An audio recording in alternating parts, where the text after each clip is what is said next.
हरे कृष्णा। हरे कृष्ण प्रभुजी ప్రణామాలు ప్రభుజీ హరే కృష్ణ నిమిషం మనం కీర్తన చేసి మొదలు పెడదాం. హరే కృష్ణ ప్రభుజీ ప్రణామాలు ప్రభు. ప్రణామాలు. అందరికీ నమస్కారం. నమో విష్ణుపాదాయ కృష్ణ పృష్ఠాయ భూతలే శ్రీమతే భక్తి వేదాంత స్వామిన్నితి నామినే. నమో విష్ణుపాదాయ కృష్ణ పృష్ఠాయ భూతలే శ్రీమతే భక్తి వేదాంత స్వామిన్నితి నామినే. నమస్తే సరస్వతి దేవే గౌరవాణి ప్రచారిణే నిర్విశేష శూన్యవాది సత్యచారితరిణే. శ్రీ కృష్ణ చైతన్య ప్రభో నిత్యానంద శ్రీ అద్వైత గదాధర శ్రీవరది గౌరా భక్త జయ శ్రీ కృష్ణ చైతన్య ప్రభో నిత్యానంద శ్రీ అద్వైత గదాధర శ్రీవరది గౌరా భక్త బృంద. హరే కృష్ణ హరే కృష్ణ కృష్ణ కృష్ణ హరే హరే హరే రామ హరే రామ రామ హరే కృష్ణ హరే కృష్ణ కృష్ణ హరే హరే హరే రామ హరే రామ రామ రామ హరే హరే కృష్ణ హరే కృష్ణ కృష్ణ కృష్ణ హరే హరే రామ హరే రామ రామ రామ హరే హరే హరే కృష్ణ హరే కృష్ణ కృష్ణ కృష్ణ హరే హరే హరే రామ హరే రామ హరే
हरे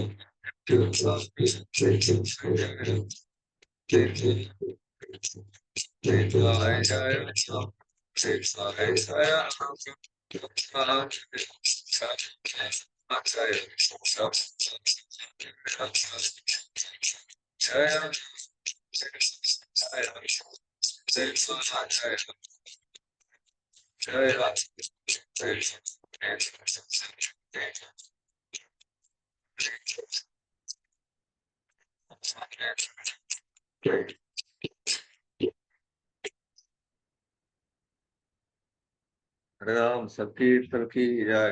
हरे कृष्ण महामंत्र की जय। श्रील प्रभुपाद की जय। श्रील गुरुदेव की जय। जय हो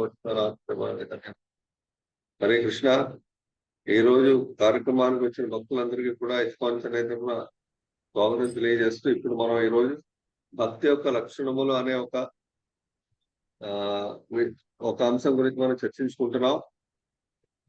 సో అందరికి క్లియర్ గా ఉందా వాయిస్? ప్రణామాలు ప్రభుజీ. హరే కృష్ణ. ఇంతసేపు కొంచెం బ్రేక్ అయినట్టు నేను ప్రభుజీ, ఇప్పుడు మీది క్లియర్ గా ఉంది ప్రభుజీ. కీర్తన చేసేటప్పుడు అంతా బ్రేక్ అయ్యి వచ్చింది, ఇప్పుడు క్లియర్ గానే ఉంది.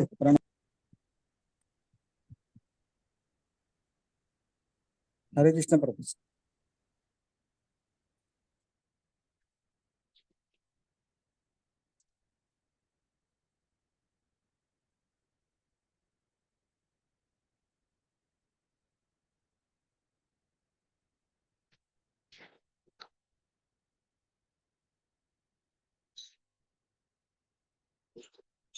హరే కృష్ణ.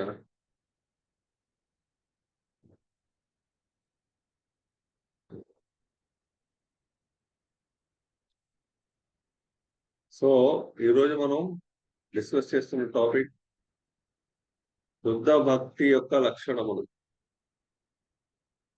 సో శుద్ధ భక్తి యొక్క లక్షణములు అసలు మనం జీవితంలో ఎటువంటి భక్తిని మనం పాటించాలి అని ముందు మనకి బాగా అర్థం అవ్వాలి. ఎటువంటి భక్తిని పాటిస్తే కృష్ణ భగవానికి ఆనందం సంతృప్తి కలుగుతాయి, ఆయన ఆనందిస్తాడు. అది ఎలాంటి భక్తి అంటే శుద్ధ భక్తి.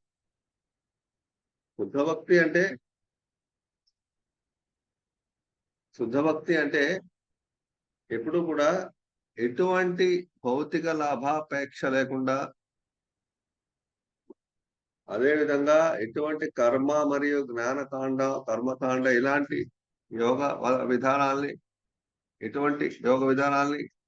ఇలాంటి యోగ విధానాల్ని అవలంబించకుండా కృష్ణ భక్తి సేవకి ఏది అనుకూలంగా ఉంటుందో వాటిని స్వీకరిస్తూ, కృష్ణ భక్తి సేవకి ఏది ప్రతికూలంగా ఉంటుందో వాటిని తిరస్కరిస్తూ చేసేది శుద్ధ భక్తి సేవ. ఈ శుద్ధ భక్తి మాత్రమే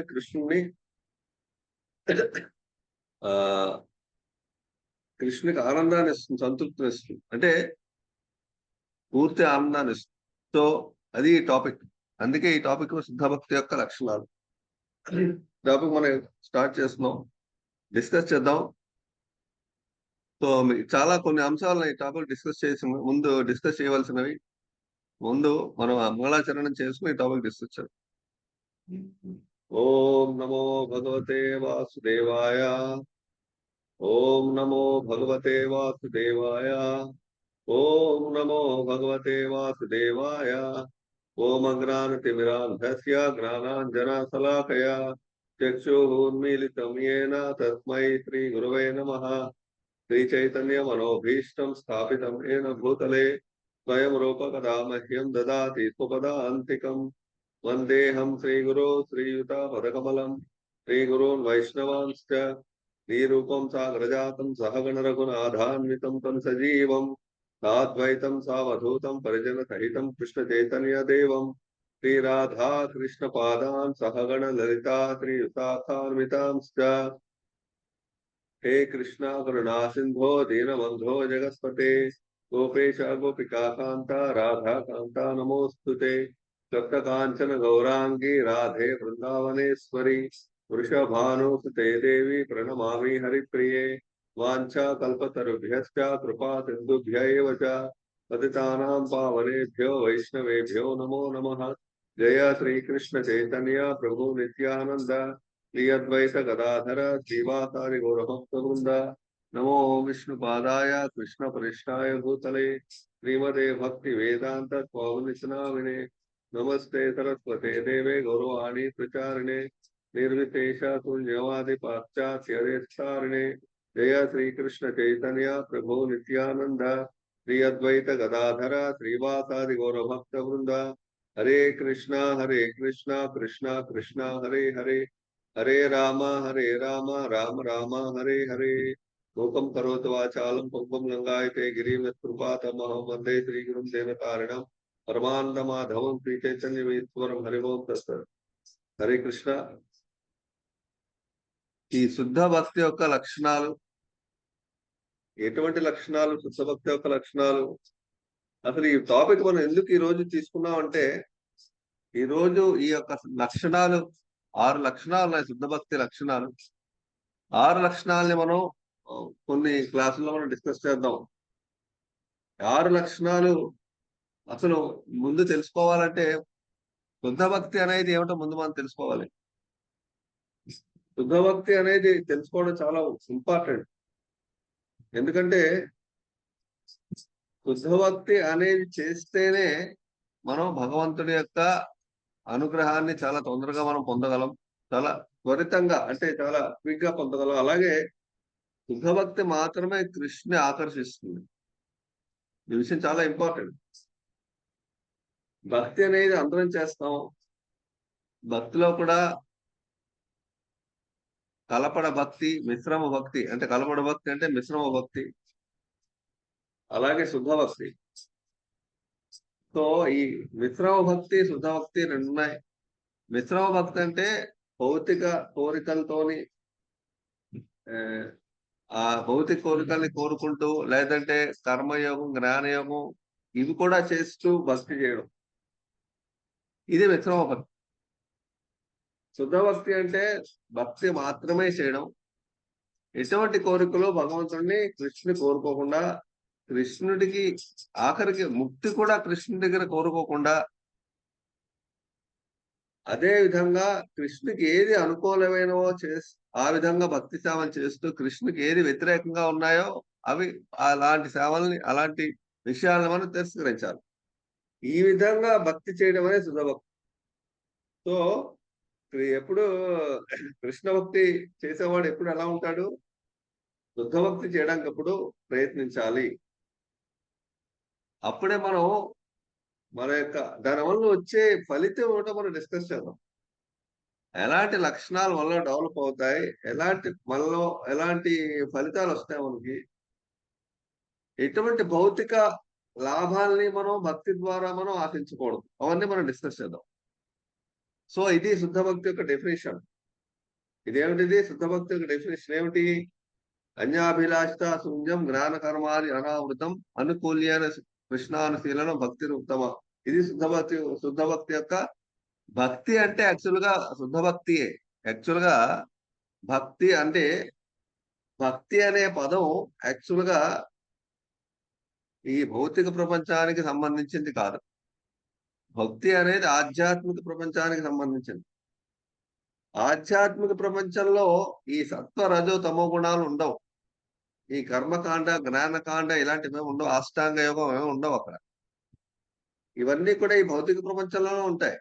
సో ఈ భక్తి అనే పదం అనేది ఈ భౌతిక ప్రపంచానికి సంబంధించింది. సో భౌతిక ప్రపంచంలో సత్వరజోతమో గుణాలు భక్తికే అంటాం. ఇన్ కేస్ భక్తి మనం ఈ యొక్క భౌతిక ప్రపంచంలో మనం పాటిస్తున్న యాక్చువల్ గా భక్తికి ఇవేమి అంటావు. కాకపోతే మనం చేసే భక్తి ఈ యొక్క సత్వ రజో తమో గుణాలు, అలాగే ఇలా కర్మకాండం, జ్ఞానకాండం, వీటి వల్ల వీటి కవరింగ్ ఏర్పడుతుంది భక్తి మీద, అంతే. ఆ కవరింగ్ వల్ల మనం వీటి మీద ప్రభావితం చెందుతాం. మిశ్రమ భక్తి అవన్నీ మనకు అలవడతాయి. అంటే కోరికలు కోరుకోవడం, మనకి ఏదో ఒక ముక్తి కావాలని కోరుకోవడం, లేకపోతే మనకి కొన్ని సిద్ధులు కావాలని కోరుకోవడం, అలాగైతే కొన్ని భక్తి కార్యం చేస్తూ ఈ కోరికలు ఉంటాయి మనం. అందుకే ఏమంటున్నారంటే ఈ భక్తి అనేది మనం ఈ భౌతిక ప్రపంచానికి సంబంధించింది కాదు కాబట్టి ఇది శ్రీకృష్ణ భగవానుడి యొక్క స్వరూప శక్తి భక్తి అనేది. అది ఆధ్యాత్మిక ప్రపంచంలో ఉంటుంది. భౌతిక ప్రపంచంలో కృష్ణుడు ఈ భౌతిక ప్రపంచంలో భక్తిని తనే అంటే ఈ భౌతిక ప్రపంచం తీసుకొస్తాడు. ఆయన ద్వారానే ఈ భౌతిక ప్రపంచంలో భక్తి అనేది అందరిలో ప్రవేశిస్తుంది. ఆయన ఏం చేస్తాడు? భక్తులు, శుద్ధ భక్తుల ద్వారా ఈ భక్తిని ప్రచురింపజేస్తాడు అందరిలో. సో అది ఎవరిలో ప్రచురింపజేస్తాడు అంటే శ్రీకృష్ణుడు ఎవరి హృదయం అయితే దానికి అనుకూలంగా ఉందో అలాంటి హృదయాల్లోనే భక్తి ప్రవేశిస్తుంది. హృదయం ఫర్ ఎగ్జాంపుల్ మనకి పంట పండించాలంటే భూమి వ్యవసాయం చేస్తున్న వాళ్ళు ఏం చేస్తారు? ముందు ఆ భూమిలో ఉన్న కలుపు మొక్కలు అలాగే అనర్థమైన పదార్థాలని తీసేస్తారు. అవన్నీ కూడా ఆ యొక్క వ్యవసాయంలో పంట పండడానికి వ్యతిరేకంగా పండనివ్వవు. ఆ కలుపు మొక్కలు కానీ లేకపోతే అనవసరమైన పిక్కలు కానీ తీసేస్తారు. వాళ్ళు తీసేసి దున్నుతారు బాగా. దున్నిన తర్వాతే అప్పుడు ఆ మట్టి ఆ భూమి కరెక్ట్ గా విత్తనాలు వేసి మొలకెత్తుతుంది అని శుభ్రంగా సరిగ్గా ఉంటేనే అప్పుడు విత్తనాలు వేసి దాంట్లో నీరు పోస్తారు. అలాగే మన హృదయం అనేది సరిగ్గా అన్ని రకాలుగా అనుకూలంగా ఉంటేనే భక్తి చాలా తొందరగా డెవలప్ అవుతుంది. లేకపోతే భక్తి ఈ యొక్క భగవంతుడు ఇచ్చిన అనుగ్రహం భక్తి అనేది చాలా స్లోగా వెళ్తుంది. ఎందుకంటే మన హృదయంలో ఇంకా కోరికలు కానీ లేకపోతే జ్ఞానం కాండ కర్మకాండ యాస్త వీటి మీద కొన్ని ఇంట్రెస్ట్, వీటి మీద మనకి ఒక శ్రద్ధ, వీటిని కూడా మనం పొందాలి ఒక ఆకాంక్ష ఇలాంటి మనం, లేకపోతే మనకి రకరకాలవి సంపాదించాలి, రకరకాల కోరికలు ఇవన్నీ ఉంటాయి మనలో. ఇవన్నీ ఉండడం వల్ల ఏమవుతుందంటే ఈ కలుపు మొక్కల వల్ల కలుపు మొక్కలు ఏ విధంగా పంటను నాశనం చేస్తాయి అలాగే మన భక్తి కూడా కలుషితం అయిపోతుంది. అంటే కవరింగ్ ఏర్పడుతుంది. భక్తి అవ్వదు, కవరింగ్ ఏర్పడుతుంది. దానివల్ల మనం ముందుకు వెళ్ళలేం. సో అదనమాట ఇక్కడ ఏం చెప్తోంది? శ్రీకృష్ణుని భక్తియుక్త సేవకు అనుకూలమైనవి అంగీకరించుట మరియు శ్రీకృష్ణ భక్తి సేవకు ప్రతికూలమైనవి విసర్జించుట. శ్రీకృష్ణ భగవాను మీద గల శుద్ధ భక్తి ఎటువంటి భౌతిక కోరికలు మరియు కర్మ లేదా జ్ఞాన కాండచే ప్రభావితం కాజాలడు. ఈ భక్తి మార్గంలో దేవదేవుడు ఏ విధమైన ముక్తి అనగా సాలోక్య, సామీప్య, సారిష్టి, సారూప్య మరియు సాయుధ ముక్తుల్లో వస్తున్నప్పటికీ భక్తుడు అంగీకరింపడు. ఈ భక్తి మార్గంలో భక్తుడు ఉన్నప్పుడు కృష్ణుడే స్వయంగా సాలోక్య, సామీప్య, సారిష్టి, సారూప్య, సాయుధ్య ముక్తులు ఇచ్చినా సరే భక్తుడు స్వీకరించడు. కృష్ణ వచ్చి మనకి ఇచ్చాడు, మనం స్వీకరిస్తామా, మనం స్వీకరించామా? అక్కడ కూడా కృష్ణ టెస్ట్ ఉంటుంది. ఇప్పుడు నరసింహదేవుడు ప్రహ్లాదునికి అడుగుతాడు, నీకు ముక్తి వెంటనే ఇస్తాను, ఏమిటి కావాలంటే కోరుకో అని. వెంటనే ప్రహ్లాద్ అంటాడు, నేను నీ దగ్గర ముక్తి కోసం లేకపోతే భౌతికమైన కోరికల కోసం తీర్చడానికి నేను నీకు భక్తి చేయట్లేదు, నీ ఆనందానికి నీకు భక్తి చేస్తున్నా, అలాగే భక్తి చేస్తున్నాను నేను. అలాగే నేను నీ సేవకుడిని కాబట్టి నీ ఆనందానికి కోసం నేను భక్తి చేస్తున్నాను. నీ సేవకుడిని, అందువల్ల నేను ఎప్పుడు నీ సేవకుడిగానే ఉంటాను తప్పించి నీ నుంచి నేనేం కోరుకోవట్లేదు. నీ నుంచి బిజినెస్ ట్రాన్సాక్షన్ నేనేం చేయట్లేదు ఈ భక్తి మార్గంలో మేము ఉన్నప్పుడు. అందువల్ల ఈ విధంగా ప్రహ్లాద్ సమాధానం చెప్తాను నరసింహదేవుడు. సో మనకు అర్థమయ్యేది ఏంటంటే కృష్ణుడు సాలోక్యముక్తి ఇస్తాను, సారూప్యముక్తి ఇస్తాను, సార్ష్టి, సారూప్య, సాయుధ్య, సామీప్యం ఇవన్నీ ఇస్తాను, తీసుకో అని మనకి ఇస్తే మనం ఏం చేస్తాం? ఇవన్నీ చేస్తే మనం ఏం చేస్తాం? అప్పుడు మనం వెంటనే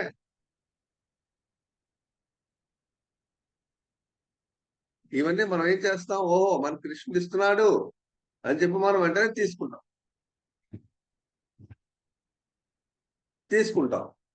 సో ఆ విధంగా తీసుకుంటే మనకి శ్రీకృష్ణ భగవానుడి సేవ అనేది మనకి తప్పిపోతుంది.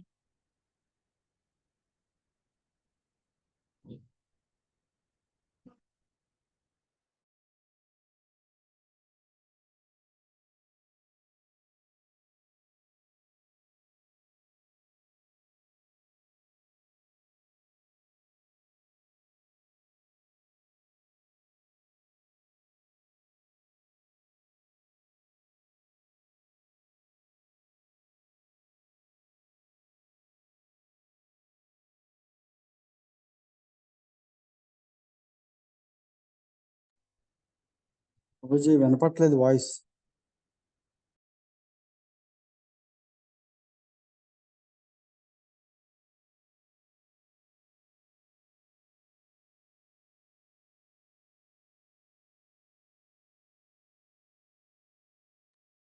హరే కృష్ణ ప్రభుజీ, మ్యూట్ లో ఉన్నారు ప్రభుజీ.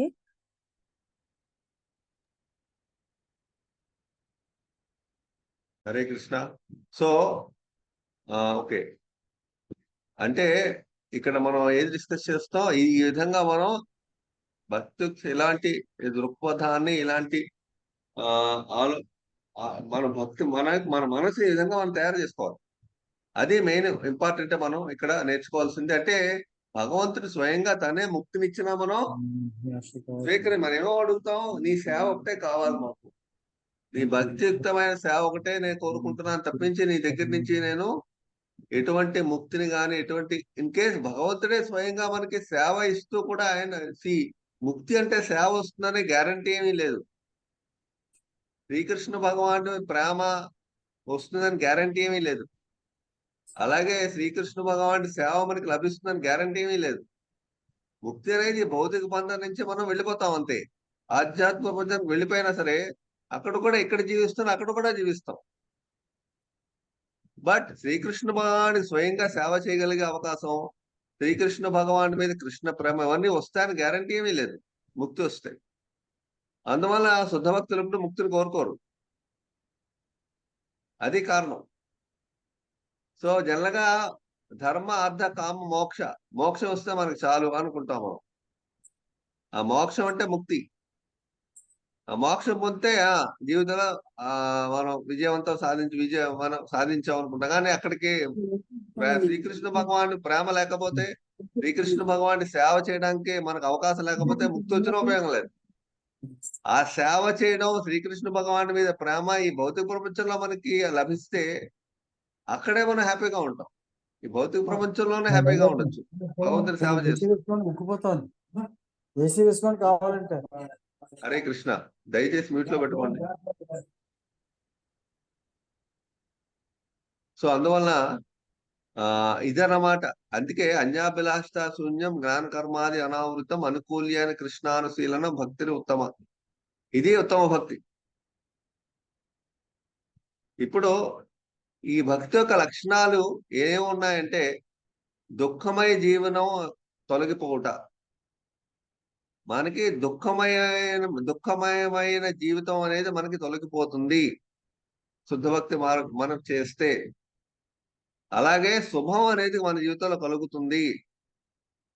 ఎలా శుభం అనేది ఏమిటో మనం డిస్కస్ చేద్దాం. మనం శుభం అంటే మనం ఏమనుకుంటాం అంటే మనకి అన్ని రకాల సిరి సంపదలు, అష్టైశ్వర్యాలు, అలాగే మంచి విద్యా బుద్ధులు, లేకపోతే ఇవన్నీ మనకి మంచి జీవితంలో మంచి పొజిషన్, మంచి స్టాటస్, ఇవన్నీ శుభం అనుకుంటాం మనం. అది కాదు శుభం అంటే. అలాగే ముక్తి అంగీకరించకుండా ఉండుట. భక్తి యొక్క శుద్ధ భక్తి యొక్క లక్షణాలు ఏమిటి? ముక్తిని అంగీకరించకుండా ఉండుట. అలాగే శుద్ధ భక్తి పొందుట మిక్కిలి అరుదు. అది శుద్ధ భక్తి యొక్క లక్షణం. శుద్ధ భక్తి యొక్క లక్షణం ఏంటి? శుద్ధ భక్తిని పొందడం మిక్కిలి అరుదైనది. అలాగే శుద్ధ భక్తి దివ్యమైన ఆధ్యాత్మిక ఆనందాన్ని మనకి ఇస్తుంది. దివ్యమైన ఆధ్యాత్మిక ఆనందాన్ని మనకి ఎలాంటి ఆనందాన్ని ఇస్తుంది? ఈవెన్ బ్రహ్మజ్యోతిలో కలిసిపోయిన ఆనందం కన్నా, పరమాత్మలో లీనమైన పరమాత్మ దర్శనం, పరమాత్మని యొక్క సాంగత్యం, పరమాత్మతో ఉన్న ఆనందం కన్నా భగవంతుడితో ఉన్న ఆనందం చాలా దివ్యమైనది. అలాంటి ఆనందం శుద్ధ భక్తి. అలాగే శ్రీకృష్ణుడు శుద్ధ భక్తి చేత మాత్రమే ఆకర్షింపబడతాడు. శ్రీకృష్ణుడు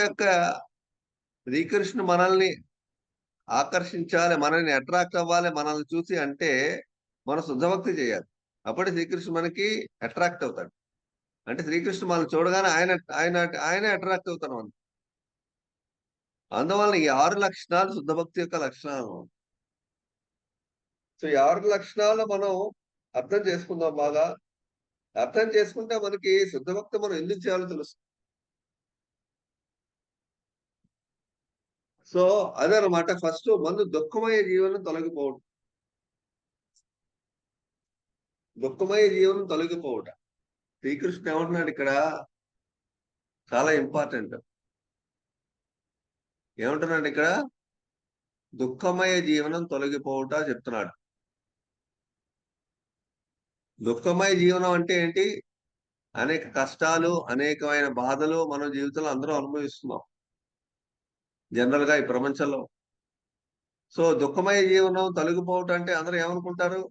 మాకు కష్టాలే ఉండవు అనుకుంటారు, మాకు అన్ని సుఖంగా ఉంటాయి అనుకుంటారు, మాకు ఎటువంటి దుఃఖాలు జీవితంలో ఉండవు. అంటే భక్తి చేస్తే నాకు ఎటువంటి దుఃఖాలు ఉండవు అని అనుకుంటారు.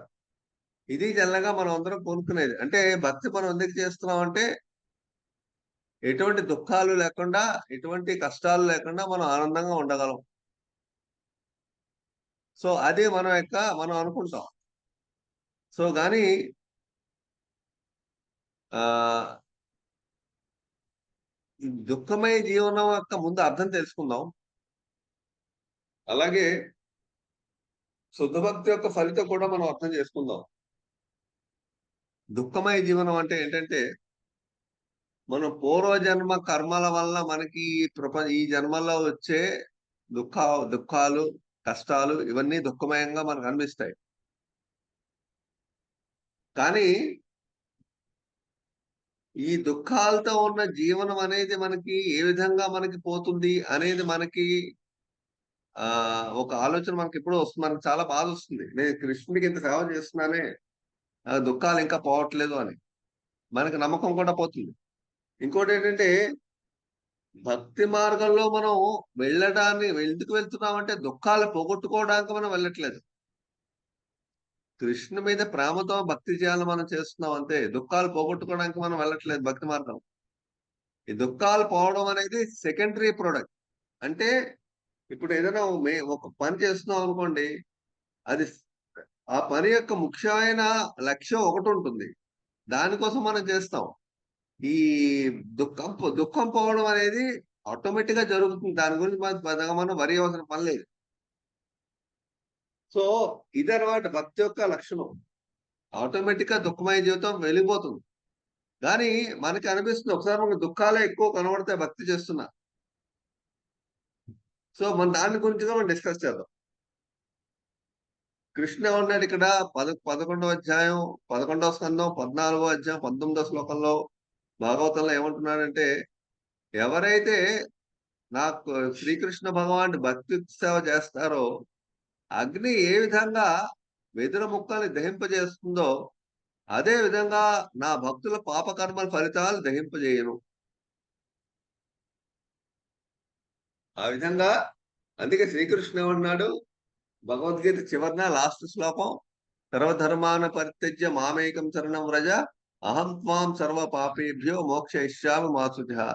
ఎవరైతే నాకు పూర్తిగా శరణం పొందుతారో వాళ్ళకి ఏం జరుగుతుంది?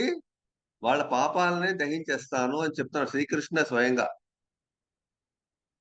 సో ఆయన స్వయంగా పాపకర్మల ఫలితాన్ని దహింపజేస్తాడు. సో ఇప్పుడు ఆయన పాపకర్మ ఫలం దహింపజేస్తున్నాడు కదా అని చెప్పి మనం మళ్ళీ పాపకర్మలు చేయడం మొదలు పెడితే అప్పుడు ఏమవుతుంది? అది అపరాధం అవుతుంది. అందుకే నిజమైన భక్తుడు ఎప్పుడూ కూడా మనకి ఇంతకు ముందు మనకి చెడు అలవాట్లు ఉండొచ్చు, చెడు ఆలోచనలు ఉండొచ్చు, అలాగే చెడు ప్రవర్తన ఉండొచ్చు. వాటిని అవన్నీ మనం కార్యరూపంలో చేయకుండా ఉండాలి. కనీసం ఉదాహరణకు చెడు మనకి ఆల్రెడీ ఇంతకు ముందు మనకి చెడు ఆలోచనలు అలాగే చెడు ప్రవర్తన మనకి ఇంతకు ముందు మనకి అలవాటై ఉంది. భక్తి మార్గంలో మనం వచ్చిన తర్వాత వాటిని తిరిగి కార్యరూపంలో చేయడానికి మనం ట్రై చేయకూడదు. అంతకుముందు భక్తి మార్గంలో రాకముందు కార్యరూపంలో మనం అవన్నీ చేసినా ఇప్పుడు అవి చేయకుండా ఉండాలి మనం.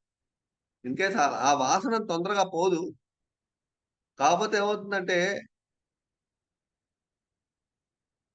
ఆ వాసన మనకి పోదు అనమాట జనరల్గా. ఇప్పుడు ఫర్ ఎగ్జాంపుల్ అలాంటి అంటే ఈ జన్మలో పూర్వజన్మల వాసన కూడా మనకు ఉంటుంది. అలాగే ఈ జన్మలో కూడా కొన్ని ఎంజాయ్ చేయాలి, ఇంద్రియాలని భోగించాలి, ఇంద్రియాల అనుభవం మనకి ఎక్కువ పొందాలి అనే భక్తి మార్గాలు వచ్చినా సరే మనకి కోరిక ఉంటుంది. అప్పుడు మనం ఇంద్రియాలు అనుభవించడం మనం ట్రై చేస్తాం, తప్పు పనులు చేస్తాం. మనం ఏమనుకుంటాం, భక్తి మార్గంలో వెళ్తే మనకి దుఃఖాలు తొలగిపోతాయని మనం పురాణాల్లో శాస్త్రాల్లో చదివాం. సో మనకి ఆ గ్యారంటీ ఉంటుంది కాబట్టి మనం ఓ తప్పు చేసినా పర్వాలేదు అని అది అపరాధం కింద మారుతుంది. అది అలాంటప్పుడు ఏమవుతుందంటే ఇంకా కష్టాలు ఎక్కువ వస్తాయి, ఎదురవుతాయి. అందువల్ల పొరపాటు తప్పు చేయడం వేరు, నేను భక్తి మార్గంలో ఉన్నాను కదా తప్పులు చేసినా పర్వాలేదని చేయడం వేరు.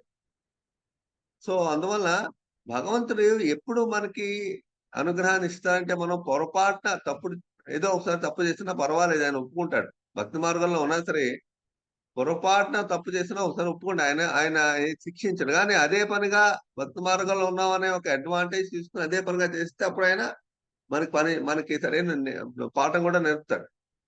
సో అందువల్ల జనరల్ గా భక్తులు ఒక్కొక్కసారి పొరపాటు తప్పు జరిగినా సరే భగవంతుడు అనుగ్రహం వాళ్ళకి లభిస్తుంది అనమాట. వాళ్ళని భగవంతుడు వాళ్ళ కర్మ ఫలితాలను వెంటనే తీసేస్తాడు. వాళ్ళని వాళ్ళని సరిదిద్దుతాడు. ఆయన సరైన మార్గాల్లో నడిపిస్తాడు. నువ్వు తప్పు చేస్తున్నావు, ఇలా చేయకని చెప్పి మన సరైన మార్గాల్లో నడిపిస్తాడు. అందువల్ల భగవంతుడి యొక్క భక్తి మార్గంలో సీరియస్ గా మనం ప్రాక్టీస్ చేస్తే ఆటోమేటిక్ గా మనకి కృష్ణుడి యొక్క అనుగ్రహం మనకు ఉంటుంది. మనం పొరపాటు తప్పు చేసినా సరే మన సరైన దారిలో పెడతాడు ఆయన. మన కర్మ ఫలితాలను మొత్తం దహించేస్తాడు ఆయన. అది ఈ యొక్క 11వ స్కందంలో 14వ అధ్యాయం 19వ శ్లోకం మనకి చెప్తోంది. సో భక్తి మార్గంలో మనకి కర్మ ఫలితాలు పోతే మనకి అడ్వాంటేజ్ ఏముంది, మనం ఎక్కువ దుఃఖాలను అనుభవించాల్సిన అవసరం ఉంటుంది. అది అడ్వాంటేజ్ అనమాట, పాపకర్మ ఫలితాలు పోతే. సో అది అలాగే ఇంకో విషయాలు మనం ఏం నేర్చుకుంటున్నాం, 3వ స్కందంలో 33వ శ్లోకంలో 33వ అధ్యాయం 6వ శ్లోకం అదేం చెప్తుంది మనకి. ఆ శ్లోకం మనకేం చెప్తోంది, సునక మాంసం తిని చండాలను వంశంలో జన్మించిన వారైనను ఒక్క మార భగవాన్ని పవిత్ర నామమును ఉచ్చరించినచో, అతన్ని కీర్తించినచో, అతని లీలను శ్రవణం చేసినచో, అతనికి వందనములు అర్పించినచో, లేదా అతనిని స్మరించినచో శీఘ్రమా యోగ్యుడు కాగలడు. అట్టి ఎడ ఆ పరమ పురుషుని ముఖాముఖి గాంచటి వారల ఆధ్యాత్మిక ఉన్నతిని గూర్చి వేరుగా తెలుపున్నదేమున్నది. మనకేం చెప్తుంది ఇక్కడ ఏం చెప్తుందో మనకి, కృష్ణ భగవాన్ని నామం, అలాగే ఆయన యొక్క లీల, అలాగే ఆయన నామాన్ని లీలల్ని కీర్తించిన శ్రవణం చేసిన, ఆయనకి వందనాలు అర్పించిన మనం వెంటనే యోగ్యుడు అయిపోతాం. మనం ఇన్ కేసు ఆ మనిషి వాళ్ళు చండాల వంశంలో జన్మించినా సరే యోగ్యులు అవుతారు వాళ్ళు. సో అని మనకి స్పష్టంగా ఈ భాగవత శ్లోకం మనకు చెప్తుంది అనమాట. సో మనం ఇక్కడ ఏం నేర్చుకుంటున్నాం, కృష్ణ భగవాని నామం యొక్క పవర్ నేను తెలుసుకుంటున్నాం మనం. కృష్ణ భగవాని నామం యొక్క పవర్, ఆ నామం యొక్క పవర్ ఎలాంటిదంటే, చండాల వంశంలో పుట్టినా సరే వాళ్ళు వెంటనే ఎలాంటి యోగ్యత వాళ్ళకి వస్తుందో మనం నెక్స్ట్ శ్లోకంలో మనం నేర్చుకుందాం. ఇది 6వ శ్లోకం, ఇది 7వ శ్లోకంలో వచ్చి మనం నేర్చుకుందాం. ఈ 6వ శ్లోకంలో మనకి ఏం చెప్తున్నారు, జనరల్ గా సాధారణంగా మనుషులకి ఈ విశ్వాసం అనేది ఉండదు. అందుకే నామం చెప్పి జీవితంలోని ఆధ్యాత్మిక ఉన్నతికి ప్రయత్నించే వాళ్ళు చాలా తక్కువ ఉంటారు. నామాన్ని ఆ నామం శ్రీకృష్ణ భగవాన్ నామే ఆధారపడి, ఆయన లీలల మీద ఆధారపడి ఆధ్యాత్మిక ప్రగతిని, ఆధ్యాత్మిక డెవలప్మెంట్ కోరుకునే వాళ్ళు చాలా తక్కువ మంది ఉంటారు. ఎందుకంటే వాళ్ళకి నమ్మకం ఉండదు. ఓహో జస్ట్ భగవంతుడి నామం చెప్పడమే కదా, ఇది పెద్ద విషయమే ఉంది, పెద్ద పెద్ద ఆర్భాటంగా పెద్ద పూజలు, పెద్ద వ్రతాలు, లేకపోతే హోమాలు చేస్తే ఇది భక్తి అనుకుంటాం. కానీ అది యాక్చువల్ గాను అది నిజమైన భక్తి ఆ విధంగా మనం చేయడం చేయడం కాదు. ఏంటంటే అదంతా ఏంటంటే యాక్టివిటీస్, ఎందుకోసం, మన సంతృప్తి కోసం మనం చేస్తున్నాం. కానీ భగవంతుడి నామం చెప్పడం, భగవంతుడు లీలను భగవంతుడిని డైరెక్ట్ గా మనం చేస్తున్నాం. ఇది చాలా పవర్ఫుల్. అది మన సాటిస్ఫాక్షన్ కోసం మాత్రమే చేస్తున్నాం. అది మనకి పెద్ద ఉపయోగం, పెద్ద లాభాన్ని, పెద్ద ఫలితాన్ని ఇవ్వదు. అందుకే ఈ శ్లోకం ఏం చెప్తుందంటే, ఎవరైతే నామం మీద ఆధారపడతారో, ఆశ్రయిస్తారో, శరణం పొందుతారో, శ్రీకృష్ణ భగవాన్ లీలలను నామం మీద శరణం పొందుతారో, వాళ్ళకి వెంటనే భగవంతుడు ఆ యోగ్యతనిస్తే ఎలాంటి యోగ్యతనిస్తాడో మనం ఇంకా నేర్చుకుందాం అనమాట. ఎవరైతే ఈ నామాన్ని ఆ ఈ నామం చెప్పడం, ఈ భాగవతం, భగవద్గీత వీటి మీద ఎవరైతే ఆధారపడతారో వాళ్ళు ఎటువంటి వైదిక కర్మలు చేయవలసిన అవసరం ఉండదు. వాళ్ళు ఎటువంటి వైదిక కర్మలు, ఎటువంటి హోమాలు, యజ్ఞాలు చేయవలసిన అవసరం ఉండదు. అలాగే ఎటువంటి వ్రతాలు, పూజలు చేయవలసిన అవసరం ఉండదు. ఎటువంటి తపస్సులు, ఎటువంటి కఠోర నియమాలు పాటించవలసిన అవసరం ఉండదు. భగవంతుడి నామం చెప్తే చాలు, ఇంకేమీ చేయక్కర్లేదు. ఎందుకంటే వాళ్ళకి భగవంతుడి నామం అంత నమ్మకం ఉంది కాబట్టి వాళ్ళు భగవంతుడి నామం ఎవరైతే చేస్తారో వాళ్ళు ఆటోమేటిక్ గా ఇవన్నీ చేసిన వాళ్ళే అవుతారని చెప్పి 2వ శ్లోకం 7వ శ్లోకం చెప్తాం. ఇక్కడ ఈ శ్లోకం ఏం చెప్తోంది? ఎవరైతే శ్రీకృష్ణ నామాన్ని అంటే ఈ శ్లోకం అహోబతో 7వ శ్లోకం అనమాట.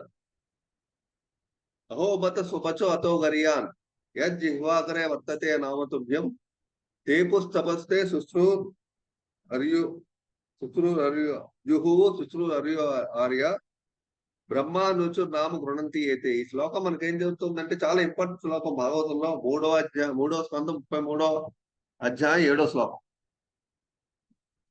ఈ శ్లోకం అహోబతో స్వపచో అతో గరియాన్.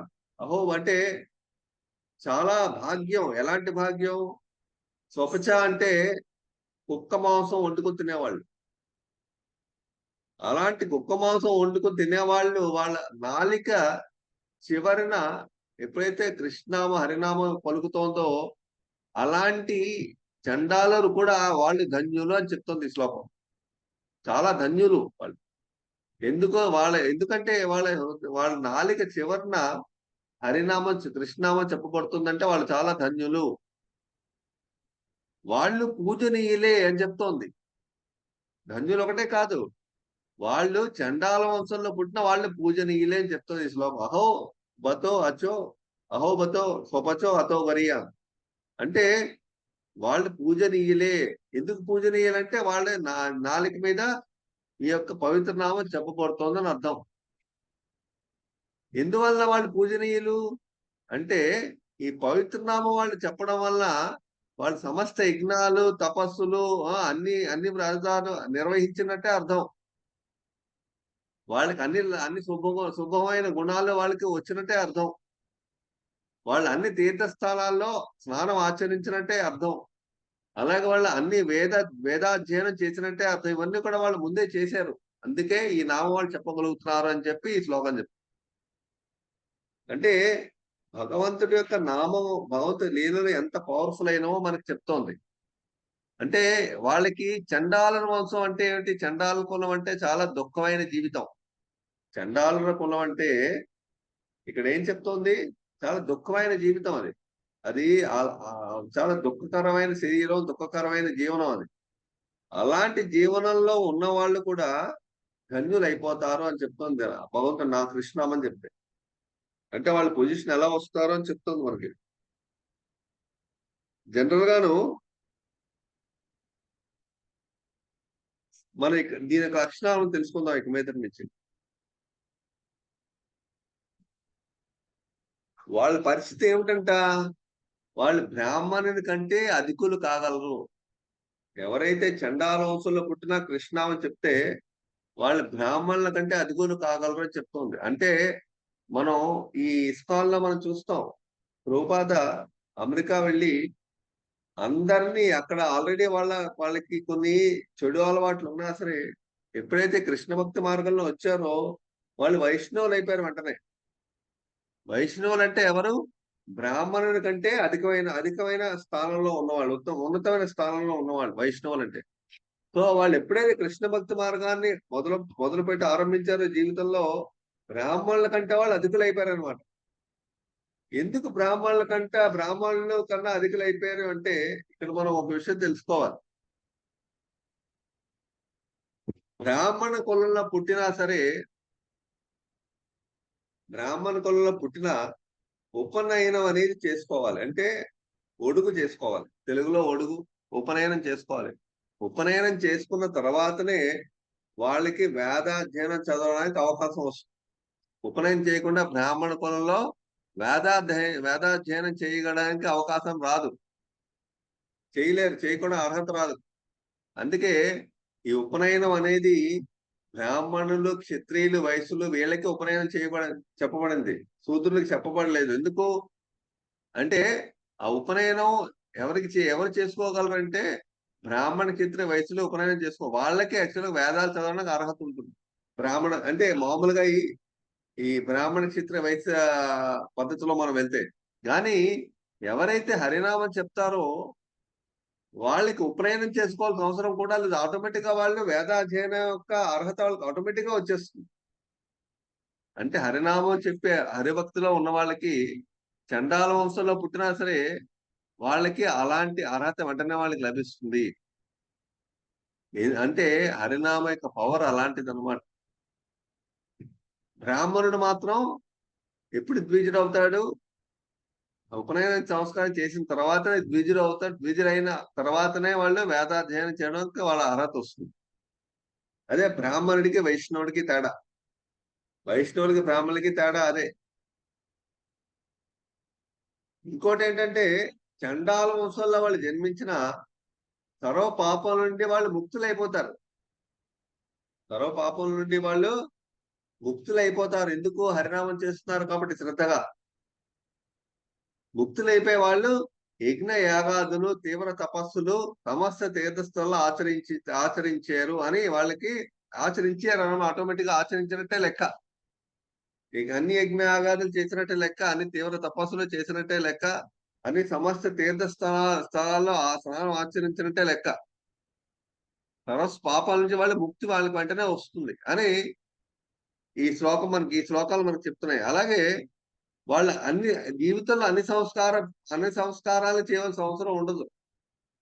కానీ ఈ హరిభక్తి, శుద్ధభక్తి చేస్తున్న వాళ్ళు సంస్కారాలు ఎందుకు చేస్తారంటే ఈ సొసైటీ కోసం చేస్తారు.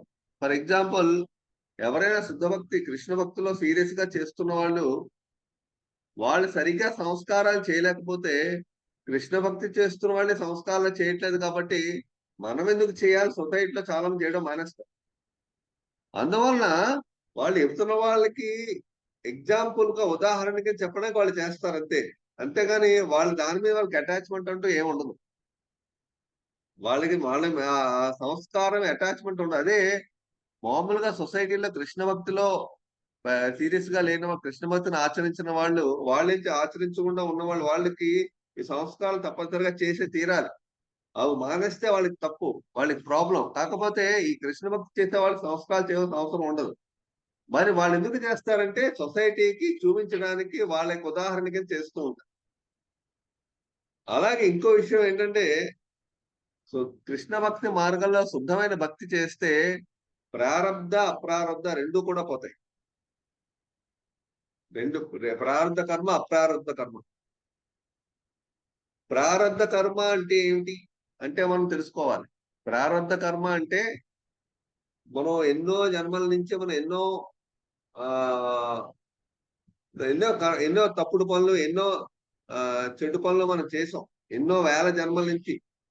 ఏదో 5, 10, 20 అలా కాదు, అనంత కాలం నుంచి భౌతిక ప్రపంచంలో జన్మలు ఎత్తుతున్నాం. దానికి లెక్క ఏం తెలియదు మనం. అనంత కాలం నుంచి జన్మలు ఎత్తుతున్నాం కాబట్టి ఎన్నో అనంతమైన పాపకర్మల ఫలితం పాపకర్మలు మన దగ్గర రెడీగా ఉన్నాయి.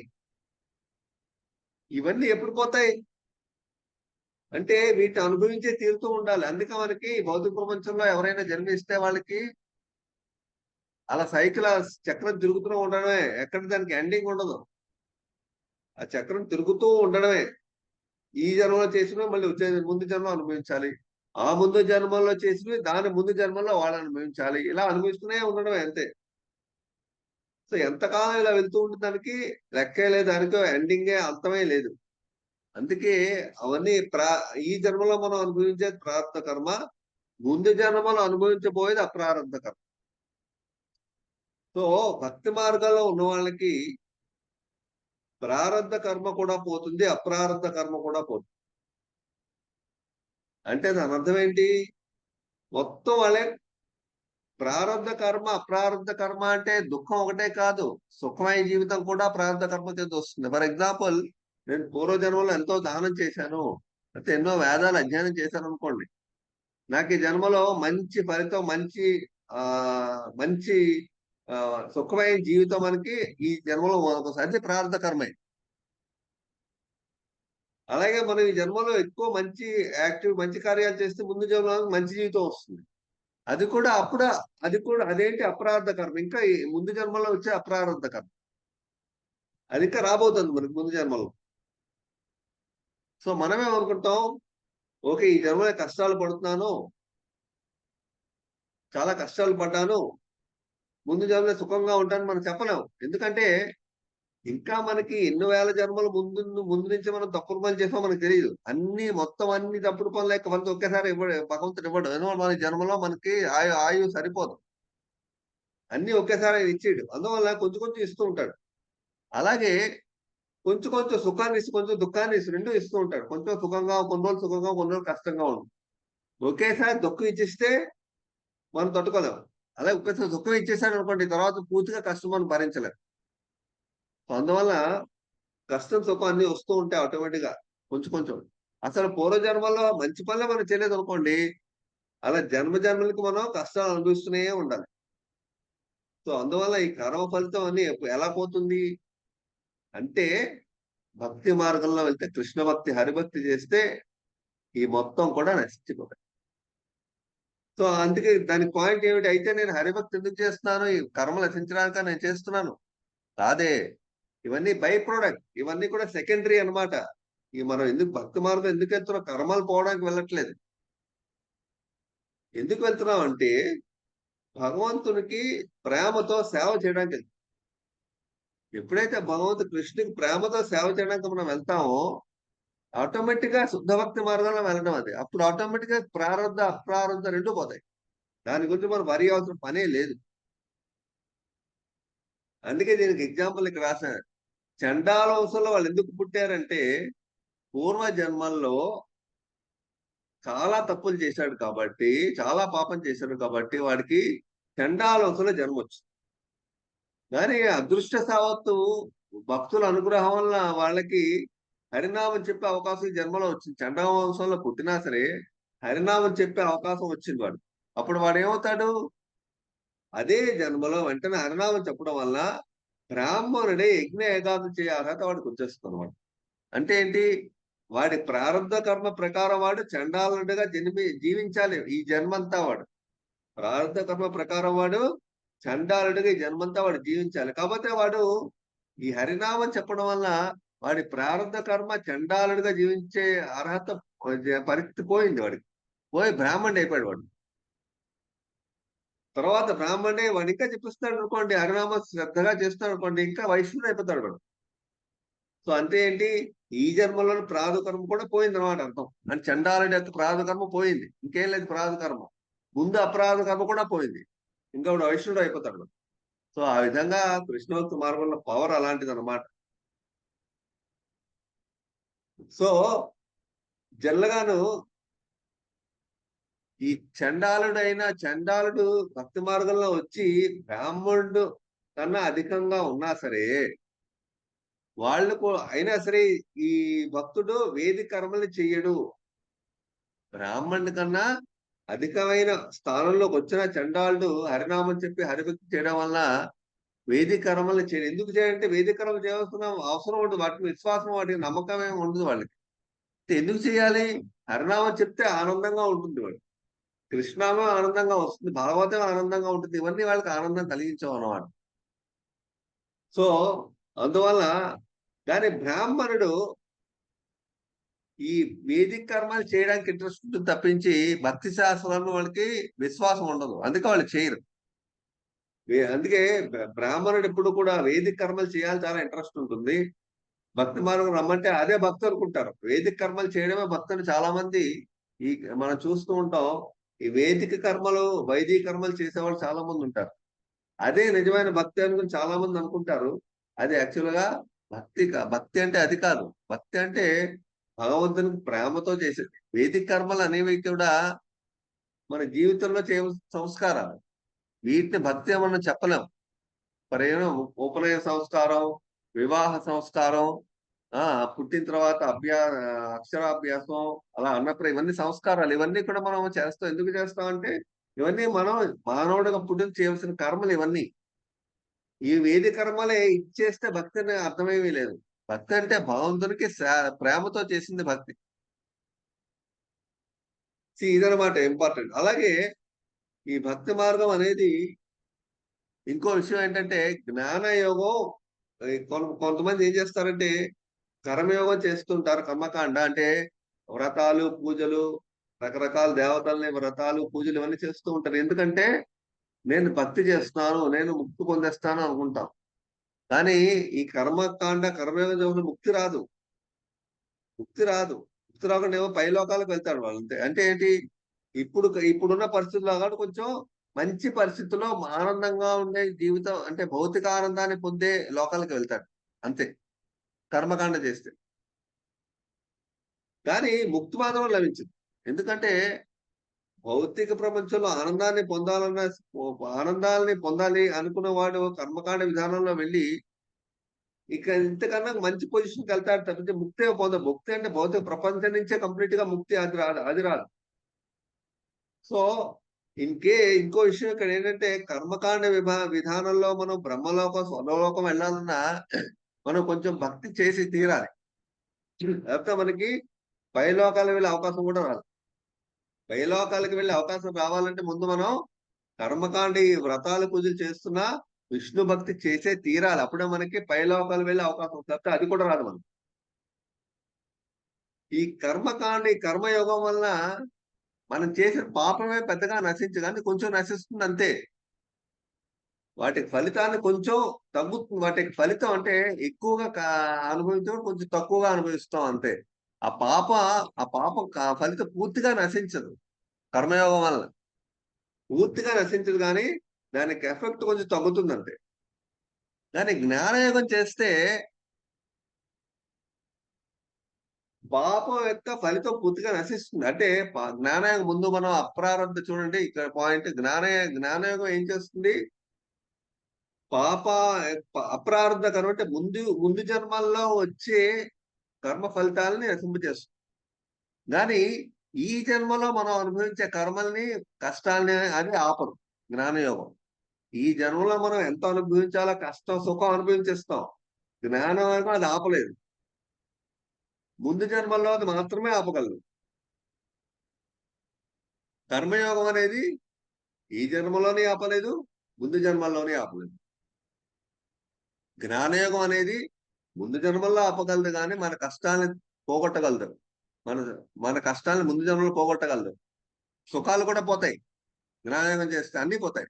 భక్తి యోగం చేస్తే ముందు జన్మల్లో కష్టాలు, సుఖాలు అన్నీ పోతాయి. ఈ జన్మలో కూడా కష్టాలు, సుఖాలు అన్నీ పోతాయి.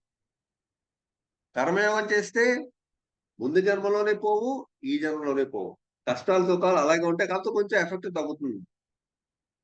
సో ఇదే కర్మయోగానికి, జ్ఞానయోగానికి, భక్తి యోగానికి ఉన్న డిఫరెన్స్. సో ఇక్కడ ఇంకో విషయం ఉంది. జ్ఞానయోగం చేస్తే, ఇప్పుడు భక్తి యోగం కాకుండా జ్ఞానయోగం, కర్మయోగం చేస్తే మనం పాప భేదం ఉంటుంది. అంటే భేదం అంటే ఏమిటంటే ఈ పాపం చేయాలనే ఒక వాసన, ఒక కోరిక అంటే మనసులో ఉంటుంది. ఆ బీజం అది పోదు. జ్ఞానయోగం, కర్మయోగం వల్ల ఆ బీజం పోదు. కానీ శుద్ధమైన భక్తి యోగం ఆ బీజాన్ని కూడా మొత్తం పోగొడుతున్నారు. అంటే ఏంటి, మళ్ళీ వాడు తప్పు చేయడు. తప్పు తప్పు చేసిన వాడు చేయడానికి, వాడికి తప్పు చేయడానికి చెయ్యడు వాడు. ఆ యొక్క మనసులో కూడా అలాంటి, అంటే గ్రాడ్యువల్ గా పోతాయి అన్నమాట. భక్తి యోగంలో అడ్వాంటేజ్ ఏంటంటే ఆ బీజం కూడా పోతుంది. అందులో జ్ఞానయోగంలో బీజం పోదు, మళ్ళీ తప్పు చేస్తాడు. సో అందువల్ల కర్మయోగానికి, జ్ఞానయోగానికి, భక్తి యోగం డిఫరెన్స్ అది. కర్మయోగంలో మనకి ఫలితం రావాలని కొంచెమైనా భక్తి చేసి తీరాలి. జ్ఞానయోగంలో మనకి ముక్తి రావడానికి, ముక్తి రావడానికి జ్ఞానయోగం ఫాలో ఆన్సర్ ఇస్తారు. వాళ్ళకి ఫలితం రావాలన్నా కంపల్సరీ కొంచెం భక్తి అనేది చేసి తీరాలి. అప్పుడే వాళ్ళకి ఫలితం వస్తుంది, లేకపోతే వాళ్ళకి ఫలితం రాదు. అలాగే అష్టాంగ యోగం చేసే వాళ్ళు కూడా కొంచెం భక్తి చేయకపోతే వాళ్ళకే ఫలితం రాదు. అసలు భక్తి అనేది ఏ యోగంలో అయినా ఏ ఫలితమైనా రావాలన్నా చేసే తీరాలి. భక్తి కొంచెం అనుసరించే తీరాలి, అయితే ఆ ఫలితం ఆ యోగంలో రాదనమాట. ఇది విషయం మనం ఇక్కడ నేర్చుకుంటున్నాం. సో ఇంకోటి, శుద్ధ భక్తి మనకి ఏం చేస్తుందంటే అజ్ఞానం లేదా అవిద్య నశింపజేస్తుంది. శుద్ధ భక్తి మనకి ఏం చేస్తుంది? అజ్ఞానం అవిద్యని నశింపజేస్తుంది శుద్ధ భక్తి మనకి. అజ్ఞానం అవిద్య అంటే ఏంటి ముందు మనం తెలుసుకోవాలి, చాలా ఇంపార్టెంట్. అజ్ఞానం అవిద్య, ఈ ముందు అజ్ఞానం అంటే మనకి కోరికలు ఉన్నాయి. కోరికలు మనకి ఉన్నాయి. కోరికలు ఎలా పుట్టాయి? అంటే ఇంకా ఇంకా మనం ఇంకా డీప్ గా మనం డిస్కస్ చేద్దాం. నేను నా కోరికను తీర్చుకుంటున్నాను. నా కోరికను తీర్చుకుంటున్నానంటే ఆ యాక్షన్, నేను ఒక యాక్టివిటీ, ఒక యాక్షన్ చేస్తున్నాను. కోరిక తీర్చుకొని ఒక యాక్షన్ చేస్తున్నాను అంటే ఏంటి? నేను యాక్చువల్ గా నేను ఆ యాక్టివిటీ నేను చేస్తున్నాను ఆ కోరిక తెచ్చుకోవడానికి. ఆ యాక్టివిటీ చేయడానికి కారణం ఏంటి? నా మనసులో ఉన్న కోరిక, అది కారణం. ఆశ అన్నమాట. ఆ కోరిక కారణం ఏమిటి అంటే నాలో ఉన్న అజ్ఞానం, నాలో ఉన్న అవిద్య. నాలో అజ్ఞానం వల్ల నాకు కోరిక మనసులో పుట్టింది.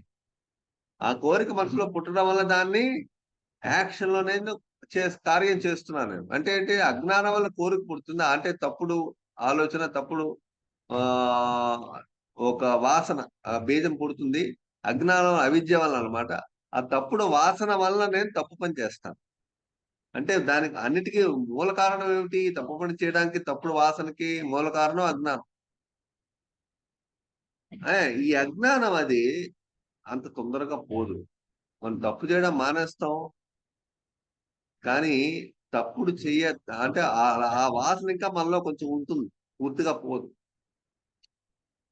అదే పోలేదనుకోండి, మనకి అజ్ఞానం మనకి ఇంకా ఉంది కాబట్టే పోవట్లేదు అది. ఆ వాసన తప్పు చేయాలనే ఒక కోరిక అనేది ఇంకా పోవట్లేదు, అంటే మన ఇంట్లో ఇంకా అవిద్య ఉంది కాబట్టి. ఆ అవిద్య అంటే అజ్ఞానం కూడా మనలో పోవాలి. పోతే మనం శుద్ధం అవుతుంది.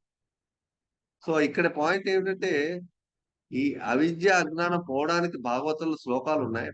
1వ అధ్యాయం చాలా ఇంపార్టెంట్ శ్లోకాలు మీరు నేర్చుకోవచ్చు. 1వ స్కందం 2వ అధ్యాయం 17 నుంచి 21 వరకు 5 శ్లోకాలు, 5-6 శ్లోకాలు,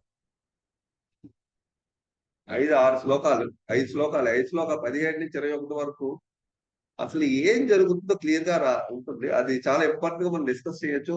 అది చాలా పెద్ద, అది చాలా డీటెయిల్డ్ టాపిక్. అది 17 నుంచి 2వ అధ్యాయం మొదటి స్కందం 2వ అధ్యాయం 17 నుంచి 21. నష్టప్రాయేషు అభద్రేషు నిత్యం భాగవత సేవయ భగవతి ఉత్తమ శ్లోకే శృణ్వత సుగత కృష్ణ పుణ్య శ్రవణ కీర్తన హృదయంతస్థో హ్యభద్రాణి విధునోతి సుహృత్స్వత నష్టప్రాయేషు అభద్రేషు నిత్యం భాగవత సేవయ భగవతి ఉత్తమ శ్లోకే భక్తిర్భవతి నైష్టికి. తర్వాత తదా రజస్తమో భావ కామలోప ఉదయశ్చే చేత ఏతే రణావిద్ధం స్థితే తత్వం ప్రచీదతి. ఏం ప్రసన్న మనసో భగవత్ భక్తి యోగత భగవత్ తత్వ విజ్ఞాన ముక్త సంగస్య జాయతే. తర్వాత విద్యతే హృదయ గంధిర్ చిద్యంతే సర్వ సంశయ క్షీయంతే చేస్తే కర్మాణి దృష్ట ఏవాత్మ నిర్ఫరే.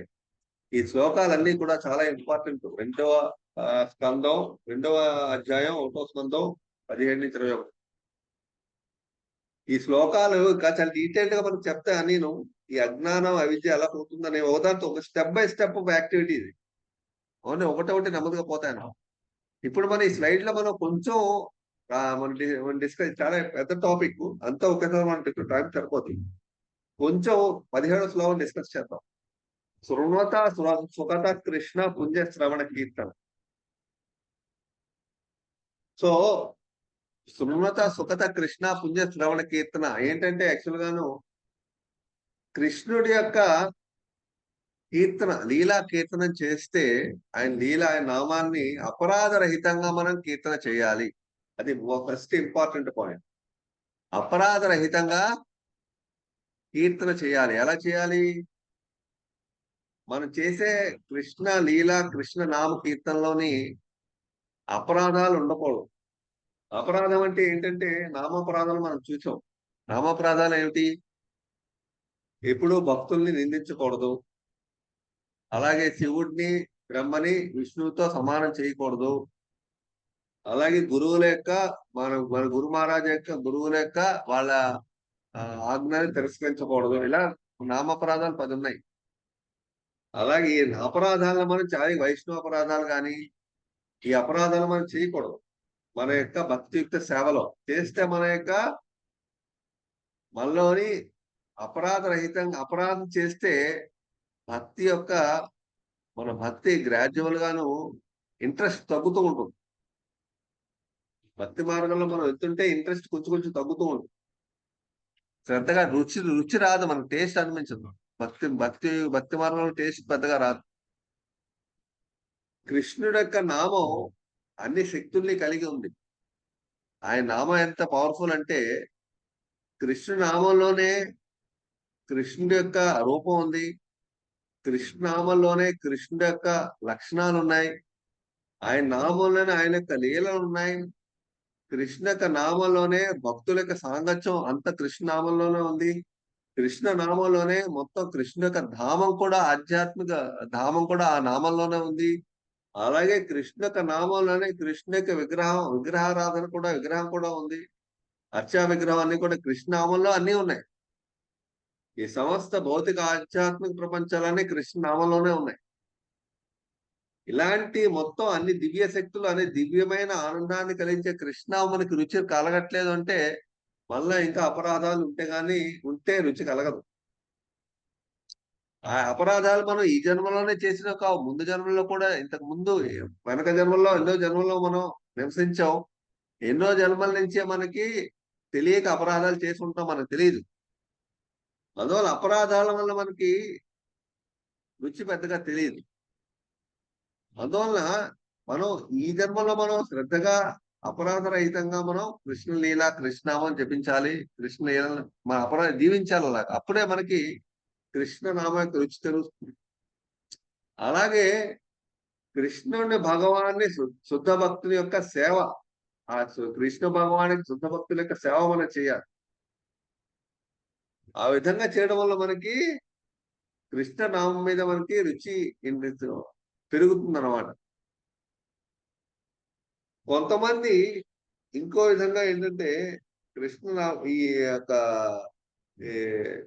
కొంతమంది తెలియకుండా అంటే భౌతిక ప్రపంచంలోని ప్రలోభాలకి బానిసయి ధనం మీద మగోల మీద ఎక్కువ ప్రలోభాన్ని పొందుతారు. దానివల్ల ఈజీగా పాపకార్యాల్లో దిగిపోతారు వాళ్ళు.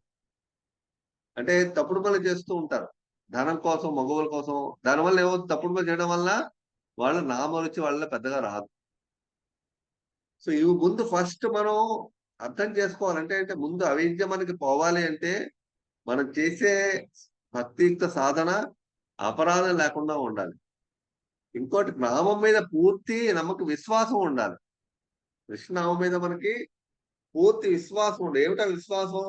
నామచింతామణి కృష్ణ చైతన్య రస విగ్రహ పూర్ణ శుద్ధం నిత్యముక్త అభిన్నత్వ నామనామినో. మనకేం చెప్తోంది పద్మ పురాణ శ్లోకం? నామచింతామణి కృష్ణ. నామచింతామణి అంటే కృష్ణుడి యొక్క నామం అనేది చింతామణి వజ్రం లాంటిది. అన్ని ఆధ్యాత్మిక అనుగ్రహం, అన్ని ఆధ్యాత్మిక కోరికలు, ఆధ్యాత్మిక విషయాలను తీరుస్తుంది నామం. అలాగే భౌతికమైన కూడా తీరుస్తుంది, కానీ మా భౌతికమైన కోరుకోం. అలాంటి నామం అనేది ఏంటి? కృష్ణ భగవానుడి యొక్క చైతన్య రస విగ్రహం. కృష్ణ భగవానుడి యొక్క దివ్యమైన ఆధ్యాత్మిక రసాలన్నీ కూడా ఆ నామంలో ఆయనలో ఉన్నాయన్నమాట ఆ నామంలో. అందుకే ఆ నామానికి కృష్ణుడికి ఎక్కడ వ్యత్యాసం లేదు. కృష్ణుడు ఇద్దరు ఒకటే అనే నమ్మకం మళ్ళా ఉండాలి. మనం రోజు జపం చేస్తున్నప్పుడు మనం యాక్చువల్గా కృష్ణుడితో మనం సాంగత్యంలో ఉన్నాం డైరెక్ట్ గా. అంటే రాధాకృష్ణుడు స్వయంగా మనతో పాటు ఉన్నారు. ఎందుకంటే అది థియరిటికల్ గా ఏదో ఆర్టిఫిషియల్ గా అనుకోవడం కాదు, యాక్చువల్ గా ఫ్యాక్ట్ అది.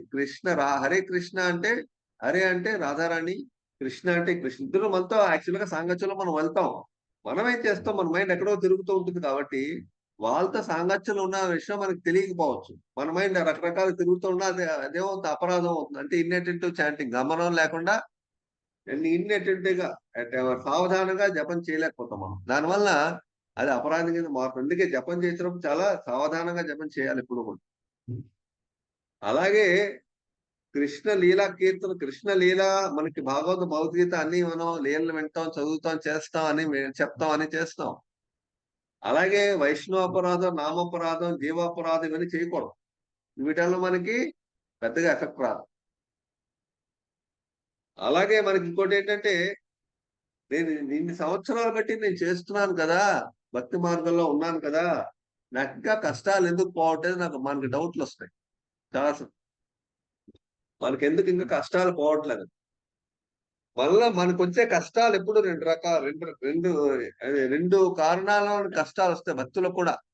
భక్తి మార్గంలో ఉన్నా సరే, ఎన్నో సంవత్సరాలు భక్తి మార్గంలో ఉన్నా, కృష్ణ భక్తి సేవ చేస్తున్నా, కృష్ణ భక్తి కృష్ణ చైతన్యంలో ఉన్నా కొంతమంది భక్తులు కష్టాల్లో ఉంటారు. అంటే పరిస్థితులు కష్టాల్లో ఉంటే ఒక కారణం ఏంటంటే, భగవంతుడు వాళ్ళకి కష్టాలు ఆయనే కొంచెం ఇస్తూ ఉంటాడు. ఎందుకంటే భక్తి మార్గం ఇంకా స్ట్రాంగ్ చేయడానికి, ఇంకా భగవంతుని ఇంకా పూర్తిగా ఎక్కువ శరణాగతి వెళ్ళడానికి, పొందడానికి కృష్ణుడే ఒక్కొక్కసారి చిన్న చిన్న పనిష్మెంట్ ఇస్తూ ఉంటాడు. అంటే వాళ్ళకి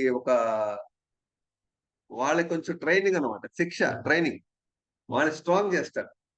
ఇంకోటి, మన భక్తి మార్గంలో మనం చేసే సాధన భక్తి మార్గంలో మనం అపరాధాలు ఎక్కువ చేస్తున్నాం, అందువలనకి కష్టాలు ఎక్కువ వస్తున్నాయి. అదొక కారణం. ఒక్కొక్కసారి మనం అపరాధాలు చేయడం వల్ల కష్టాలు వస్తాయి, ఆటోమేటిక్ గా వస్తాయి. భక్తి మార్గంలో ఉన్నా సరే తప్పు. అంటే భక్తి మార్గంలో రెండు రకాలు, ఒకటి పాపం చేయడం, అపరాధం చేయడం. పాపం చేయడం అనేది భక్తి మార్గంలో వెంటనే పోతుంది, వెంటనే నశించేస్తుంది, వెంటనే నామం చెప్తే వెంటనే పోతాయి, అన్ని పాపాలు పోతాయి. బట్ అపరాధం అంత తొందరగా పోతుంది.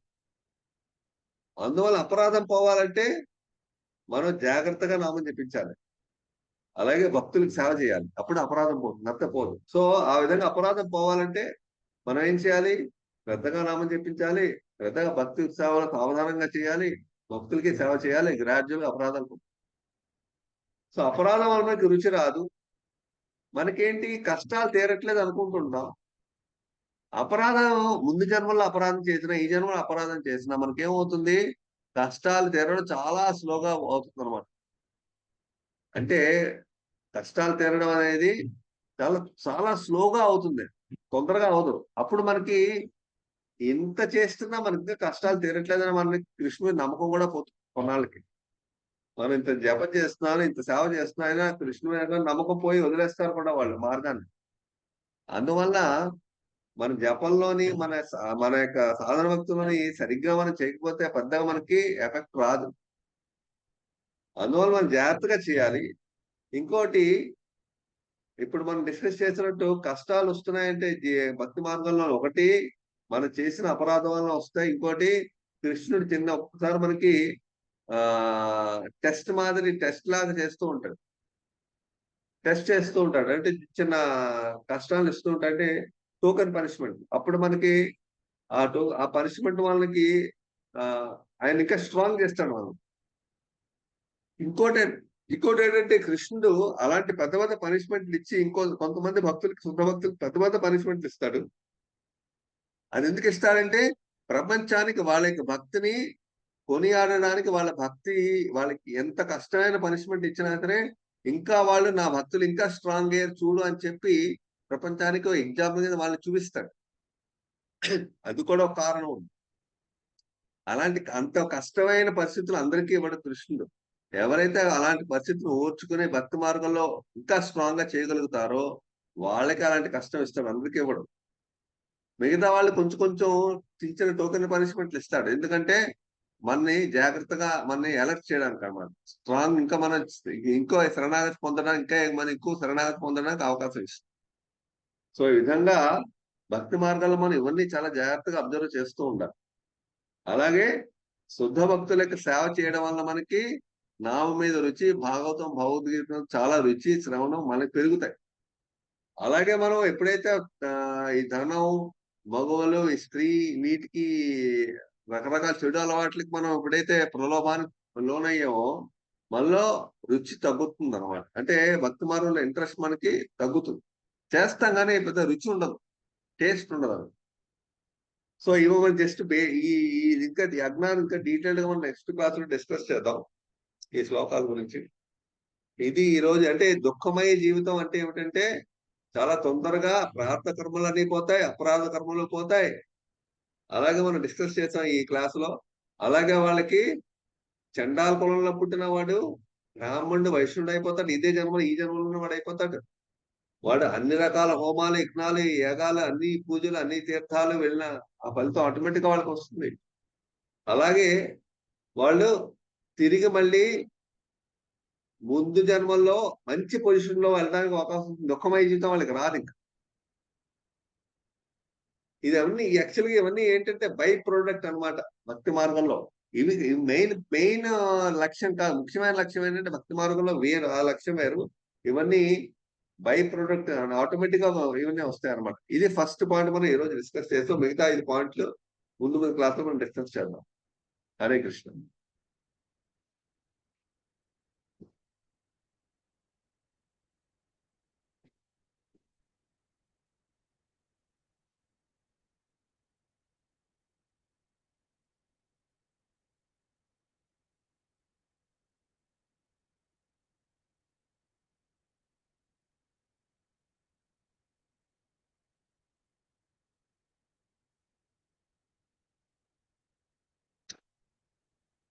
ఇవాళ ఎవరన్నా కొత్తగా వచ్చారా? దేవకీ దేవి దాసి. హరే కృష్ణ.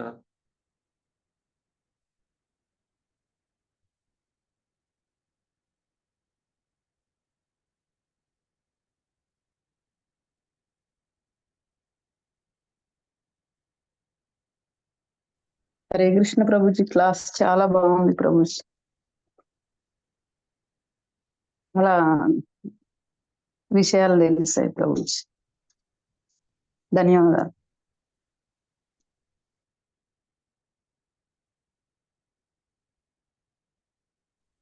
హరే కృష్ణ ప్రభుజీ. చెప్పండి. హరే కృష్ణ.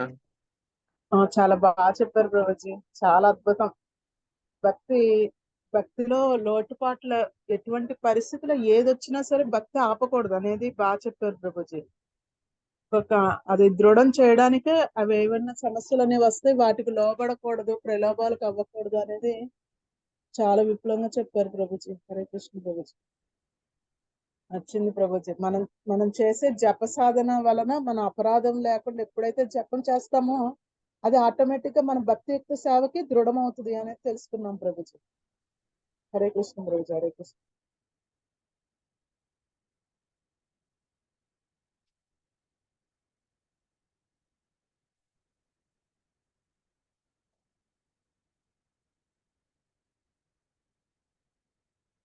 సో మన అజ్ఞానం పోవడానికి ఇంకా చాలా విషయాలు ఉన్నాయి.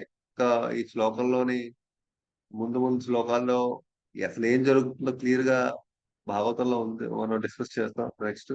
తర్వాత మిగతా 5 పాయింట్లు ఉన్నాయి శుద్ధ భక్తిలో. శుభం అనేది జీవితంలో ప్రవేశించడం, ముక్తి మీద ఇంట్రెస్ట్ లేకుండా ఉండడం, ఇవన్నీ కూడా. సో ఇవన్నీ ముందు క్లాసులో డిస్కస్ చేద్దాం. శుద్ధ భక్తి యొక్క లక్ష్యం.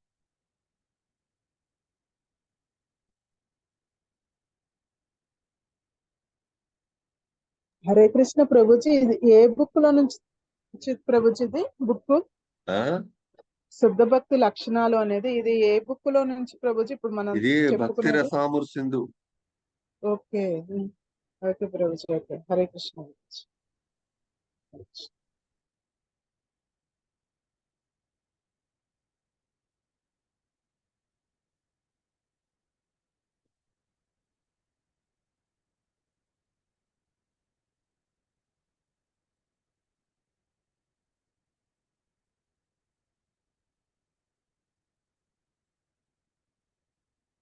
లక్షణాలే కదా. ఇంకా మీరు తొందర కింద రాలేదు. ఓన్లీ డిస్ట్రెస్ పశువుట్లో ఆ?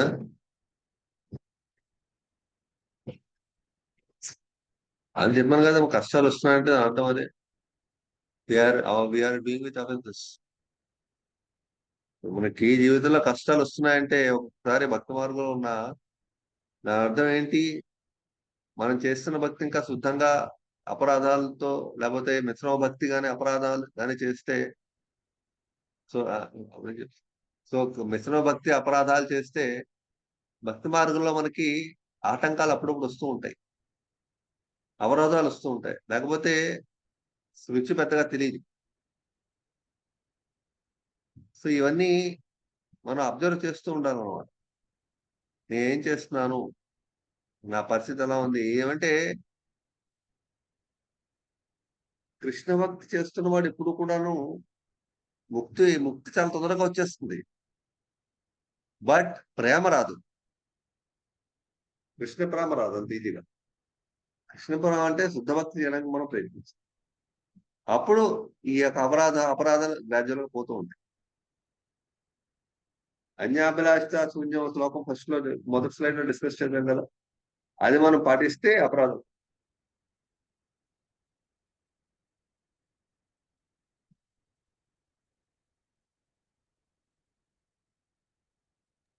హరే కృష్ణ ప్రభుజీ. అన్య అభిలాష శూన్య ఒకటే, అనన్య చింత ఎంతో మా సర్వధర్మాన్ని పరిత్యక్తే. ఎప్పుడైతే వీటిలో మనము నిమగ్నం అవుతామో తర్వాత మన్మద మన భక్తో, ఈ విధంగా 4 శ్లోకాలు ఎప్పుడైతే పటిష్టమవుతామో భక్తి యొక్క సేవలో మనము ఎటువంటి పరిస్థితిలోనూ లోను కాకుండా ఉండొచ్చు. అది కూడా అంటే ఇంకా దాని మీద ఈ ఎటువంటి దానికి ఎంతవరకు మనం రియలైజేషన్ అనేది ఒకటి స్ట్రాంగ్ చేసుకోవచ్చు ప్రభుజీ.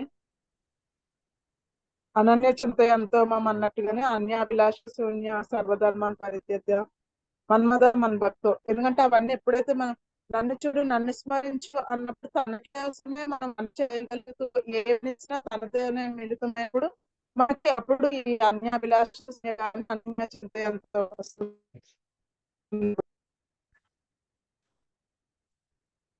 సో ఇంకో విషయం కూడా మనం నేర్చుకోవాలి. కృష్ణుని మీద మనకి అట్రాక్షన్ బాగా పెరగాలి. కృష్ణుడి రూపం మీద, కృష్ణుడి యొక్క లక్షణాల మీద, కృష్ణుడి యొక్క గుణాల మీద, కృష్ణుడి యొక్క లీలల మీద, కృష్ణుడి యొక్క యాక్టివిటీస్ అంటే కృష్ణుడి యొక్క అనేక రకమైన ఆయన యొక్క అనంతమైన పరిస్థితులు, లీలలు, ఆయన యొక్క భక్తులు, ఆయన యొక్క సహచరుల సాంగత్యం, వాళ్ళ సహచరుల యొక్క లీలలు, వాళ్ళ గుణాలు, వీటి మీద ఎక్కువ మనకి అట్రాక్షన్ పెరిగితే భౌతిక ప్రపంచంలో అట్రాక్షన్ ఆటోమేటిక్ గా మనకు పోతుంది, ఉండదు. అప్పుడు ఆ విధంగా మనకి ప్రేమ డెవలప్ అవుతుంది. కృష్ణ మనం ఇవన్నీ ఎందుకంటే అల్టిమేట్లీ మనకి ఏది కావాలి జీవితంలో? కృష్ణ ప్రేమ కావాలి. కృష్ణ ప్రేమ అంటే ఏంటి? కృష్ణ మీద పూర్తి లవ్, ప్యూర్ లవ్, శుద్ధమైన ప్రేమ.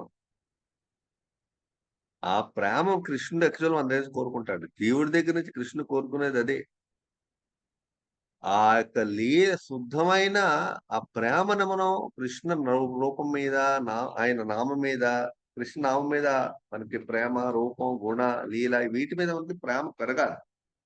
కృష్ణ చూడగానే మనకి ఏమీ అనిపించకూడదు జీవితంలో, ఇంక దేని మీద అట్రాక్షన్ ఉండకూడదు.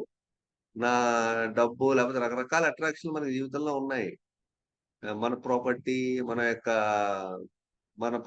మన ఫ్యామిలీ, మన యొక్క అందరికీ అన్ని రకాలు, అందరికీ ఇవన్నీ కూడా మన శరీరంతో పోతాయి, ఉండవు. కొన్నాళ్ళే ఉంటాయి, తర్వాత వెళ్ళిపోతాయి, మనం వెళ్ళిపోతాం, అవి వెళ్ళిపోతాయి, మనతో ఉండవు. బట్ మనకి ఎప్పుడు మనకి ఎవరి మీద అట్రాక్షన్ మనకి ఎప్పుడు పర్మనెంట్ గా ఉండిపోతుంది? కృష్ణ మీద అట్రాక్షన్ మాత్రమే ప్రతి జన్మలోనే మనతో పాటు వస్తుంది. సో అదే మనం పెంచుకుంటూ ఉండాలి తప్పించి వీటి మనం పెంచుకుంటూ కూర్చుంటే అది మనం వదిలేస్తాం. ఇది శరీరంతో ఇది పోతాయి, ఇది పోతే మనకి లైఫ్ అంతా మనకి వృధా అవుతుంది. అందువల్ల కృష్ణ మీద అట్రాక్షన్ పెంచుకోవాలని వాటి మీద పెంచుకోవాలి. కృష్ణ మీద మనకు రూపం మీద, నామం మీద అట్రాక్షన్ ఎలా పెరుగుతుంది అంటే భాగవతం, చైతన్య చరితామృత, భక్తి సామర్థ్యం, ఇవన్నీ మనకి అధ్యయనం చేయాలి. అప్పుడు కృష్ణ మీద మనకి అట్రాక్షన్ పెరుగుతుంది, భౌతిక పరిస్థితి అట్రాక్షన్ తగ్గుతుంది. మనం చేస్తున్నంత ఇంత సాధన చేస్తుంది అందుకే కృష్ణ అట్రాక్షన్ పెరగడానికి, కృష్ణ మీద ప్రేమను పెంచుకోవడానికి మాత్రం దట్ ఈస్ లక్ష్యం, అదొకటి ఇంకేం కాదు. Pure love for Radha and Krishna, అంతే. సో అది మనం ఎలా పెరుగుతుందంటే భాగవతం, భక్తి రామకృష్ణుడు, చైతన్య చరితామృతం అవన్నీ మనం అధ్యయనం చేస్తే వాటి మీద మనకి కృష్ణుడి అనేక అనంతంగా ఆ కృష్ణుడి లక్షణాలు అనంతంగా ఉంటాయి. రూపాలు ఆయన యొక్క లీలలు అనంతంగా ఉంటాయి. మనకి ఎంతో ఉంది. కృష్ణుడితో మనం సాంగత్యాన్ని పెంచుకోవడానికి ఎంతో ఉంది మన దగ్గర. గోస్వాములు ఎంతో ఇచ్చారు మనం. ఇవన్నీ మనం అధ్యయనం చేస్తూ కూర్చొని మనకి టైమే సరిపోదు. ఈ జన్మ మనకి సరిపోదు. సో అదంతా ఉంది మనకి. ఇవన్నీ మనకి యాక్చువల్ గా కావాలి. సో వీటిని మనం ప్రార్థన చేయాలి. ఇదే యాక్చువల్ గా భగవంతుడి సేవ అంటే. భక్తుల సేవ, భగవంతు సేవ అంటే భక్తులకు సమయం అవకాశం భక్తులకు సేవ చేయడం. అలాగే ఆ ఆ గోస్వాములు రాసిన రచనలు చదవడం చేయడం వల్ల వాళ్ళకి సేవ చేసినట్టు అవుతాం. ప్రభుపాద బుక్స్ చదవడం, ప్రభుపాద భాగవతం చదవడం, ప్రభుపాద సేవ చేసిన వాళ్ళం. ప్రభుపాద భాగవతాన్ని అందరికి మనం చెప్తే ప్రభుపాద మనం సేవ చేసిన వాళ్ళం. సో ఆ విధంగా అనమాట. సో ఈ విధంగా మనం మనకు ముందే అట్రాక్షన్ పెడితే మిగతా వాళ్ళకి చెప్పం. మనకి అట్రాక్షన్ అవుతుంది ఇంకేం చెప్తాం మనం. సో అందువలన అట్రాక్షన్ పెంచుకోవాలి.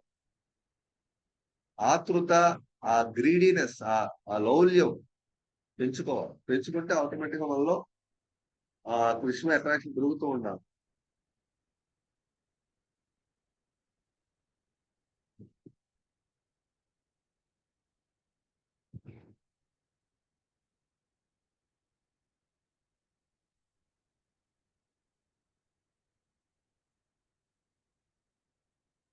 సో ఇంకెవరికి ఎటువంటి కామెంట్స్, సజెషన్స్, డౌట్స్ లేవా?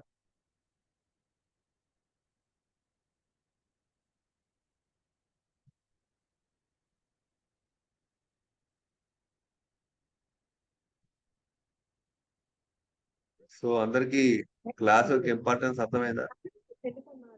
ప్రభుజీ మనం మిశ్రమ భక్తి చేస్తున్నామని మనకి ఎలా అర్థం అవుతుంది ప్రభుజీ? మనం నామని చెప్తున్నాం రోజు, భాగవతం భగవద్గీత అర్థం చేసుకొని ట్రై చేస్తున్నాం. అలాగే ఆ భగవంతుడికి సేవ చేస్తున్నాం అంటే నైవేద్యం పెట్టడం, ఆరతి చేయడం, భగవంతుని గురించి అందరికీ చెప్పడం ఇవన్నీ చేస్తున్నాం. ఇవన్నీ మనం చేస్తున్నప్పుడు మనలో ఉన్న ఎక్స్పెక్టేషన్లు ఏమన్నా ఉన్నాయా? ఎక్స్పెక్టేషన్ అంటే నాకు ఇది కావాలి, అది కావాలి, ఈ ఎక్స్పెక్టేషన్ కోసం నేను ఏమైనా చేస్తున్నానా? అలాగే నాకు ఏమైనా కొన్ని కోరికలు ఉన్నాయి, ఆ కోరిక తీర్చుకోవడానికి ఆ కోరిక ఏమైనా చేస్తున్నానా? అలాగే నాకు ముక్తి కావాలనే కోరుకుంది, ఆ ముక్తి కావాలనే కోరికతో నేను చేస్తున్నానా? ఇవన్నీ మనంతట మనం చెక్ చేసుకోవాలి, ఎవరో చెప్పక్కర్లేదు. నేను ఎందుకు చేస్తున్నాను, ఎందుకు భక్తి చేస్తున్నాను? జనరల్గా మనం అనుకుంటాం భక్తి ఎందుకు చేస్తున్నాం అంటే ముక్తి కోసం, మోక్షం కోసం అంటాం. ఓకే, ముక్తి మోక్షం అంటే ఏమిటి? ఎందుకు ముక్తి కావాలి నీకు? ముక్తి కాకుండా నువ్వు భక్తి చేయలేవా అని కృష్ణుడు ప్రశ్నించాడు అనుకోండి, మనం సమాధానం ఏం చెప్తాం? ఓకే, ముక్తి ఇచ్చేస్తాను నేను నీకు, ఓకే, అందుకోసం నువ్వు చేస్తున్నావు భక్తి. ముక్తి ఇచ్చేస్తాను అనుకో, తర్వాత ఏం చేస్తావు? భక్తి చేస్తావా చేయవా అని అడుగుతారు కృష్ణుడు. సో అందుకని మనం ఏంటంటే ముక్తి ఇవ్వడం ఆయనకి ఒక జస్ట్ చిన్న ఫ్రాక్షన్ ఆయనకి, బట్ ప్రేమ ఇవ్వడం ఆయనకి చాలా కష్టం. చైతన్య చరితామృతం మనకేం చెప్తుందంటే భుక్తి ముక్తి సిద్ధి కామి సకలే అశాంత. ఎవరు? భుక్తి ముక్తి సిద్ధి కామి. భుక్తి అంటే సెన్స్ గ్రాటిఫికేషన్, కోరికలు తీర్చుకోవడం. భక్తి మార్గం ఎందుకు చేస్తున్నావు? కోరికలు తీర్చుకోవడానికి భక్తి మార్గం చేస్తున్నాను నేను అని చెప్తాను. ముక్తి, ముక్తి ముక్తి సిద్ధి కామి. భుక్తి అంటే ముక్తి అంటే ఏంటంటే మన అవసరాలు తీర్చుకోవడం. నాకు అన్నం లేదు ఇవాళ, అన్నం, లేకపోతే మనకు అవసరాలు తీర్చుకోవడానికి భుక్తి. ముక్తి అంటే మోక్షం కోసం భక్తి చేస్తున్నాం. సిద్ధి అంటే సిద్ధుల కోసం భక్తి చేస్తున్నాం. అంటే అష్టసిద్ధులు ఉన్నాయి కదా, అష్టాంగ యోగంలో సిద్ధులు 8 రకాల సిద్ధులు ఉన్నాయి. అవన్నీ కావాలని అష్టాంగ యోగులు భక్తి చేస్తారు. ముక్తి ముక్తి ముక్తి సిద్ధి కామి. కామి అంటే సెన్స్ గ్రాటిఫికేషన్, కోరికలు. ఈ కోరికలు తీర్చడం భక్తి చేస్తారు. వీళ్ళందరూ కూడా సకలే అశాంత. అశాంత అంటే వీళ్ళందరూ కూడా వీళ్ళ మైండ్ ఎప్పుడు కూడా కోరికలు తెచ్చుకోవడమో, నాకు ఏ ప్రాబ్లం ఉంది, ప్రాబ్లం సాల్వ్ చేయడానికి భక్తి చేయడము, లేకపోతే సిద్ధుల కోసం, లేకపోతే ముక్తి కోసం, వీళ్ళందరూ ప్రశాంతంగా భక్తి చేయలేరు వీళ్ళు. ఎందుకంటే వీళ్ళ మనసులో ఏదో ఒక ఎక్స్పెక్టేషన్లు ఉన్నాయి. కృష్ణ భక్తి కృష్ణ శుద్ధ భక్తి సకలే ప్రశాంత. ఈజ్ ఆల్వేస్ అక్కడే is always Shanta means is always ప్రశాంతంగా ఉంటాడు. ఎందుకో శుద్ధ భక్తి వాడు చేసేవాడు, వాడికి 4 ఉండవు. ఏముండవు? ముక్తి, ముక్తి, సిద్ధి, కామే 4 ఉండవు. వాడు హ్యాపీగా పీస్ఫుల్ గా నామం చెప్పగలడు. హరే కృష్ణ కృష్ణ కృష్ణ హరే హరే, హరే రామ రామ రామ. అర్జెంట్ గా కృష్ణ వైకుంఠం తీసుకెళ్ళిపోవాలి, గోలోక బృందావనం తీసుకెళ్ళిపోవాలి, ఎక్కడికో తీసుకెళ్ళిపోవాలని అనుకోడు. పీస్ఫుల్ గా హ్యాపీగా కృష్ణనామాన్ని జపం చేస్తూ హ్యాపీగా ఆనందాన్ని పొందుతూ ఉంటాయి. వాడికి ఎటువంటి మైండ్ లోనే ఆ హృదయంలో ఎటువంటి ఎక్స్పెక్టేషన్ ఉండవు. వాడు కరెక్ట్ గా శుద్ధంగా కృష్ణనామం జపం. సో కృష్ణనామం అంటే ఈ 4 కేటగిరీలో మనం రాకూడదు.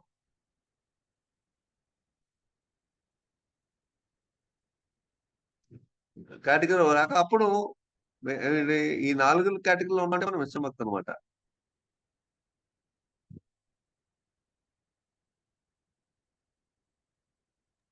హరే కృష్ణ ప్రభుజీ. ఇప్పుడు అలాంటప్పుడు అన్య దేవతలను కూడా అందరూ పూజ చేస్తే భక్తి చేస్తే అది భక్తి కింద లెక్క కదా, పూజ చేస్తూ ఉంటారు. ఏమండి అన్ని అన్య దేవతలను కూడా పూజిస్తూ ఉంటారు. రోజు పూజలు అవి పునస్కారాలు చేస్తారు, వ్రతాలు చేస్తారు. ఎందుకు చేస్తున్నారు అన్ని దేవతలు మిగతా దేవతల్ని? అవన్నీ కోరికల కోసం. అది భక్త అంటే మన భక్తి అంటే అది కాకుండా మీ కృష్ణ ప్రేమ పొందాలని చేసేది మన భక్తి కింద మనం డిఫైన్ చేసుకోవాలి, అంతే కదా? యాక్చువల్ గా మనకి భాగవతం ఏం చెప్తుందంటే, భాగవతం మొదటి స్కందం మొదటి అధ్యాయం 2వ శ్లోకం, ధర్మ ప్రోజిత గైతవ అత్ర పరమో ధర్మ అత్ర పరమో ధర్మ సురాట. ఏం చెప్తుందంటే ఆ శ్లోకం మనకి ధర్మ ప్రోజిత కైతవ అంటే ఈ కైతవ ధర్మ ఏంటి? ఈ సమస్త కొన్ని శాస్త్రాలు పురాణాలు నువ్వు ఈ దేవతను పూజిస్తే నీకు ఇది కలుగుతుంది, అది చేస్తే అది కలుగుతుంది, అది చేస్తే రకరకాలు ఉన్నాయి, శాస్త్రాలను ఉన్నాయి. ఇవన్నీ ప్రిస్క్రిప్షన్స్ ఇవన్నీ భాగవతం చీటింగ్ ధర్మ అంటుంది. అంటే ఇవన్నీ చీటింగ్ అనమాట. అంటే ఏంటి? నువ్వు యాక్చువల్ గా నువ్వు ప్యూర్ కాదు. ఇవన్నీ భాగవతం రిజెక్ట్ చేస్తుంది. ఇవన్నీ భాగవతం రిజెక్ట్ చేస్తుంది డైరెక్ట్ గా. భాగవతం వ్యాసుడే అని రాశారు ఇవన్నీ. అంత ముందు భాగవతం ముందు నారద మహాము చెప్పడం వల్ల ఆయన రాసిన మొత్తం ఆయన రిజెక్ట్ చేస్తున్నారు. ఏమంటున్నారు? ధర్మ ప్రోజిత కైతం అన్ని టీచింగ్ ధర్మాస్. నేను చెప్తున్నాను డైరెక్ట్ గా. ఎందుకు అంటే యాక్చువల్ ఇది వాసుదేవ భక్తి, డైరెక్ట్ కృష్ణ. అంటే యాక్చువల్ విష్ణు హరి, అందులో భాగవతం డైరెక్ట్ కృష్ణ, ఇంకేమీ లేదు మధ్యలో. ఎందుకు జీవుడెవరు? కృష్ణుడికి అంశ, దేవతలకు అంశ కాదు. జీవుడెవరు? మమయ మాంసం జీవులక జీవబోతున్నా కృష్ణకి అంశ. మరి అవన్నీ ఎందుకు చేయడం? చెయ్యొచ్చు, తప్పు కాదు. బట్ అదే అల్టిమేట్ అనుకుని అదే నా జీవితంలో నేను చేసుకుని వెళ్ళిపోవడం అంటే కృష్ణుకి వాళ్ళకి సంబంధం లేకుండా కృష్ణునికి మర్చిపోయి ఇవన్నీ చేస్తూ కూర్చుని టైం అంతా పెట్టుకుంటే వై? కృష్ణ ఏమంటున్నాడు? సర్వధర్మాన్ ప్రత్యేక మామేకం శరణం వ్రజ అన్నాడు డైరెక్ట్ గా. నన్ను తప్ప ఇంకా మళ్ళీ చేయదు అనేస్తాడు డైరెక్ట్. నన్ను మాత్రమే చెయ్యి అంటున్నాడు. కృష్ణ డైరెక్ట్ చేస్తున్నాడు, డైరెక్ట్ గా చెప్పేస్తున్నాడు, డైరెక్ట్ గా ఆర్డర్ చేస్తున్నాడు డైరెక్ట్. ఆయన చెప్పింది మనం ఎందుకు ఫాలో అవట్లే అంటే మనం సరిగ్గా అర్థం చేసుకోలేదు ఒకటి, శాస్త్రం మనకు తెలియదు ఇంకోటి. దీనివల్ల ఏమవుతుందంటే మిగతా దేవతలను కోరుకునే వాళ్ళ కోరికలు తీరుతాయి, వాళ్ళ కోరికలు. బట్ యాక్చువల్ గా భక్తి కాదు. భక్తి అనేది ఈ భౌతిక సంప్రపంచంలో సత్వరజ తమో గుణాలకి ఎటువంటి కోరికలకి అన్నిటికీ దివ్యమైన ఆధ్యాత్మిక స్వరూప శక్తి, కృష్ణ యొక్క ఆధ్యాత్మిక స్వరూప శక్తి భక్తి. ఆధ్యాత్మిక ప్రపంచం వచ్చింది. భౌతిక ప్రపంచంలోని ఇవి దేవతల వర్షిప్లు ఇవేమో ఉండవు, వీటి సంబంధం లేదు భక్తికి అసలు. అక్కడి నుంచి వచ్చింది అది, కృష్ణ యొక్క స్వరూప శక్తి అది. అది మన భక్తిగా మనం భక్తిగా మనం చెప్పలేము. మామూలుగా మనుషులు చెప్తారు, బట్ దట్ ఇస్ నాట్ భక్తి. భాగవతం డైరెక్ట్ గా అన్ని రిజెక్ట్ చేస్తున్నాడు. మొదట్లోనే, ఎప్పుడో మధ్యలో కాదు, మొదటి అధ్యాయం 2వ శ్లోకంలో రిజెక్ట్ చేస్తుంది మొత్తం. అర్థమైంది ప్రభుజీ, క్లారిఫికేషన్ వచ్చింది. హరే కృష్ణ ప్రభుజీ. ఇప్పుడు మనం నవవిధ భక్తులు ఏదో ఒక భక్తి అంటే అందరికీ అన్ని చెయ్యలేకపోయినప్పుడు ఏదో ఒక భక్తి ద్వారానే భగవంతుని మన శిక్ష భగవానుడు అది కృపకి పాత్రలు అయ్యే అవకాశం ఉంటుందా ప్రభుజీ? పరిషిత మహారాజ్ శ్రవణం ఒకటే చేశారు ఆయన. సుఖదేవ గోస్వామి కీర్తన ఒకటే చేశారు. ఆ ప్రహ్లాదుడు స్మరణం చేశారు. అలాగా ఒక్కొక్కటి వందనం ఎవరు, అక్రూర, రకరకాలు అన్నమాట. సో అందువల్ల ఏదో ఒక ప్రాసెస్ అవుట్ ఆఫ్ 9 ఏదో ఒకటి మనం చేసినా చాలు. పూర్తిగా దానే చేస్తూ కూర్చున్నా సరిపోతుంది. బట్ కలియుగంలో నామం చాలా important. Why chanting holy name? Why? ఎందుకంటే కలియుగ ధర్మం అది ఇంపార్టెంట్. ఇంకోటి చైతన్య మహాప్రభు నామానికి ఫుల్ పొటెన్సీస్ అన్ని దాంట్లో పెట్టారు ఆయన. ఇదేం పెట్టి కృష్ణ ప్రేమని చైతన్య మహాప్రభు నిత్యానంద ప్రభు వాళ్ళు ఏం చేశారంటే కృష్ణ ప్రేమ అనే ఒక పెద్ద భాండాగారం అది లాక్ చేసింది, సీల్ చేసింది ఇప్పటి వరకు. వాళ్ళిద్దరూ ఈ ప్రపంచంలో అవతరించక ముందు వరకు వాళ్ళిద్దరూ ఏం చేశారంటే ఆ సీల్ ని పగలగొట్టేశారు. మొత్తం అందరికీ ఆ భాండాగారంలో కృష్ణ ప్రేమ పూర్తిగా ఫ్రీగా ఇచ్చడం మొదలు పెట్టారు. అందుకే చైతన్య మహాప్రభు నిత్యానంద ప్రభు ఫ్రీగా ఇవ్వడం మొదలు పెట్టారు. కాబట్టి ఈ కలియుగంలో చైతన్య మహాప్రభుని ఆశ్రయించి ఆయన చెప్పినట్టు హరే కృష్ణ మహామంత్రం శ్రద్ధగా సావధానంతో ప్రతిరోజు జపించాలి. అది చేస్తే మీరు 9 ప్రాసెస్ లో ఉన్న అన్ని ఫలితాలు ఒకే చాంటింగ్ హరే కృష్ణ మహామంత్రంతో మీకు వచ్చేస్తాయి. ఇంకేమీ చేయకండి. హరే కృష్ణ ప్రభుజీ. హరే కృష్ణ. ఎస్ మన్.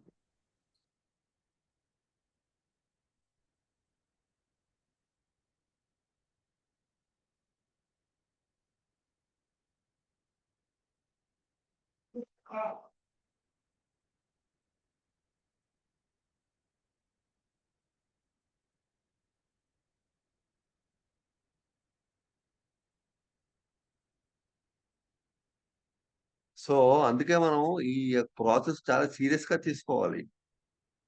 ఇంకేం మనం చేయకూడదు. ఎందుకంటే కృష్ణుడే అంటున్నాడు డైరెక్ట్ గా భగవద్గీతలో. ఇక్కడ ఇస్కాన్ వాళ్ళు కొత్తగా ఏం చెప్పరు, ఇస్కాన్ లో కొత్తగా ఏం పెట్టలేదు ఈ ప్రాసెస్. కృష్ణుడు చెప్పింది చెప్తున్నారు డైరెక్ట్ గా అంతే. సో అందువల్ల మిగతా దేవతలు వాళ్ళు ఎంతో ఆనందిస్తారు ఎవరైతే ఈ ప్రాసెస్ సిన్సియర్ గా పట్టుకుంటారో. వాళ్ళు పూర్తిగా వాళ్ళ బ్లెస్సింగ్స్ ఆశీర్వాదం ఇస్తారు. ఎందుకంటే వాళ్ళకి అది కావాలి, వాళ్ళకి అలా చేసేవాళ్ళు కావాలి. పార్వతీదేవి అయితేనేవి, దుర్గాదేవి అయితేనేవి, ఎవరు శివుడు, కుమారస్వామి, ఎవరు వినాయకుడు, అందరూ కూడా బ్రహ్మ, అందరూ కూడా నారదుడు, అందరూ కూడా ఎవరైతే ఈ కృష్ణ భక్తి సీరియస్ గా లైఫ్ మొత్తం సీరియస్ గా తీసుకుంటారో వాళ్ళు పూర్తి బ్లెస్సింగ్స్ వాళ్ళకి ఇస్తారు.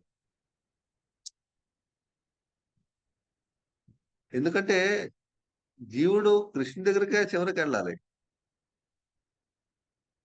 అది వాళ్ళు అర్థం చేసుకుని చేస్తున్నారంటే వాళ్ళు ఎంత ఆనందిస్తారు. వాళ్ళు కూడా అదే చేస్తున్నారు కాబట్టి వాళ్ళు అన్ని బ్లెస్సింగ్స్.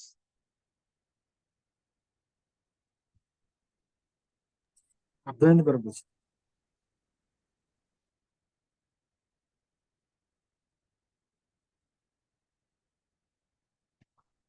ఎస్ ప్రభు.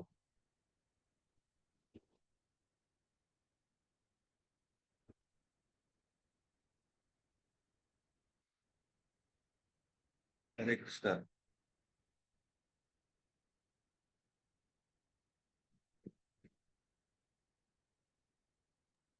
ఈ క్లాస్ ఇంకా ఇదే విషయం మీద ఇంకా ఎన్ని క్లాసులు ఉంటాయి ప్రభుజీ?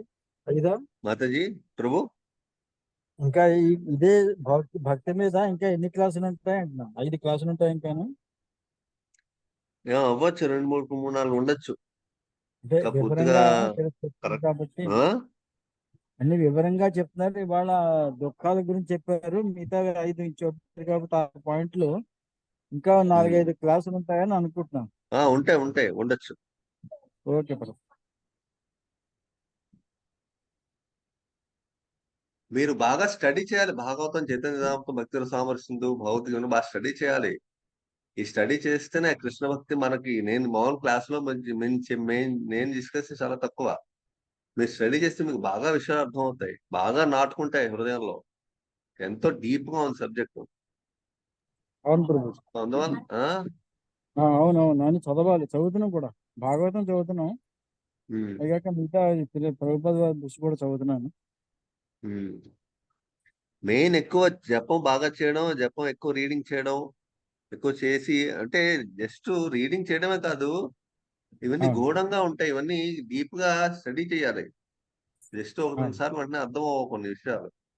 అవును సో ప్రభు. డిస్కస్ చేయాలి, డౌట్స్ అడగాలి, మనం సరిగా అర్థం చేసుకుంటున్నాం చెక్ చేసుకోవాలి, ఇవన్నీ ఉంటాయి. అవును ప్రభు.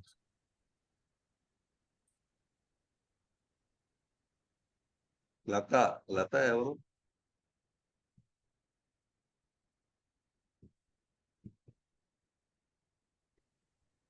నమస్తే ప్రభుజీ. నమస్కారం. హరే కృష్ణ మీరు ఇవాళ ప్రభుజీ. ఇంతకు ముందు వచ్చారా, లేకపోతే ఇంతకు ముందే ఉన్నారో తెలియదు నాకు. నిన్న వచ్చానండి. అంత ముందు ఉమ్, కూడా మా అత్తగారు చెప్పారు, అప్పుడు వచ్చాను. మళ్ళీ మధ్యలో వేరే ప్రాబ్లం ఉండి రాలేదు. నిన్నటి ఓకే. నుండి జాయిన్ అయ్యాను. మీకు ఇది టాపిక్ అర్థమైందంటే కొత్తగా ఉందా వచ్చారా, ఇంతకు ముందే ఆల్రెడీ ఇస్కాన్ లో మొదటి నుంచి ఉంటాయి? లేదండి, ఈ మధ్య స్టార్ట్ చేశాను నేను. ఓహో, ఓకే. అందుకే ఏమి అంటే తెలియదు కదా అని ఏమి క్వశ్చన్స్ కానీ ఏమి మీకు అడగట్లేదు. అర్థమైందా టాపిక్? కొంచెం కొంచెం అర్థం అవుతుంది, ఇప్పుడే కదా స్టార్టింగ్, అందుకే పూర్తిగా అదే అర్థం నేను కాలేదు. అడుగుతున్నాను. ఉమ్.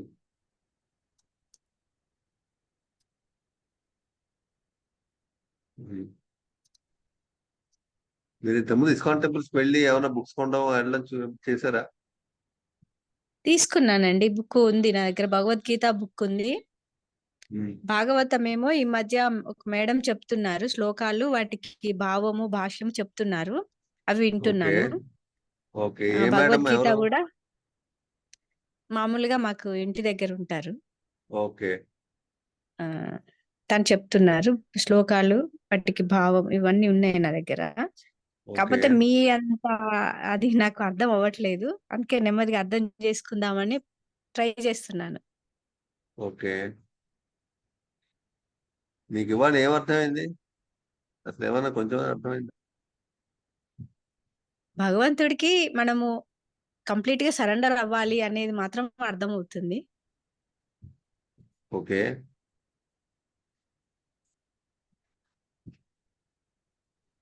తనని నమ్ముకొని, కృష్ణుడిని నమ్ముకొని, కృష్ణుడిని నామస్మరణము అవి చేస్తూ అని అర్థమవుతుంది. కాకపోతే ఉమ్. నాకు డౌట్ ఏంటంటే, మేము అంటే లేడీస్ ఆడవాళ్ళం కదా, మేము ఆ సౌందర్య లహరి అని లేకపోతే లలిత పారాయణం అని చేస్తూ ఉంటాం కదా, మరి అవన్నీ అవసరం లేదంటారా అండి? అదే ఆలోచిస్తున్నాను నేను. అంటే ఆ మనం జనరల్గాను, అందుకే కృష్ణుడు క్లియర్ గా చెప్తాడు అనమాట. ఇందాక చెప్తే మళ్ళీ నేను ఇంకోసారి చెప్తున్నాను. మనం ఎవరో ముందు మనం తెలుసుకోవాలి, అది మనకే మెయిన్. మనం ఎన్నో జన్మలు ఇచ్చినా సరే ముందు మనం ఎవరో మనకి ఐడియా క్లియర్ గా ఉండదు.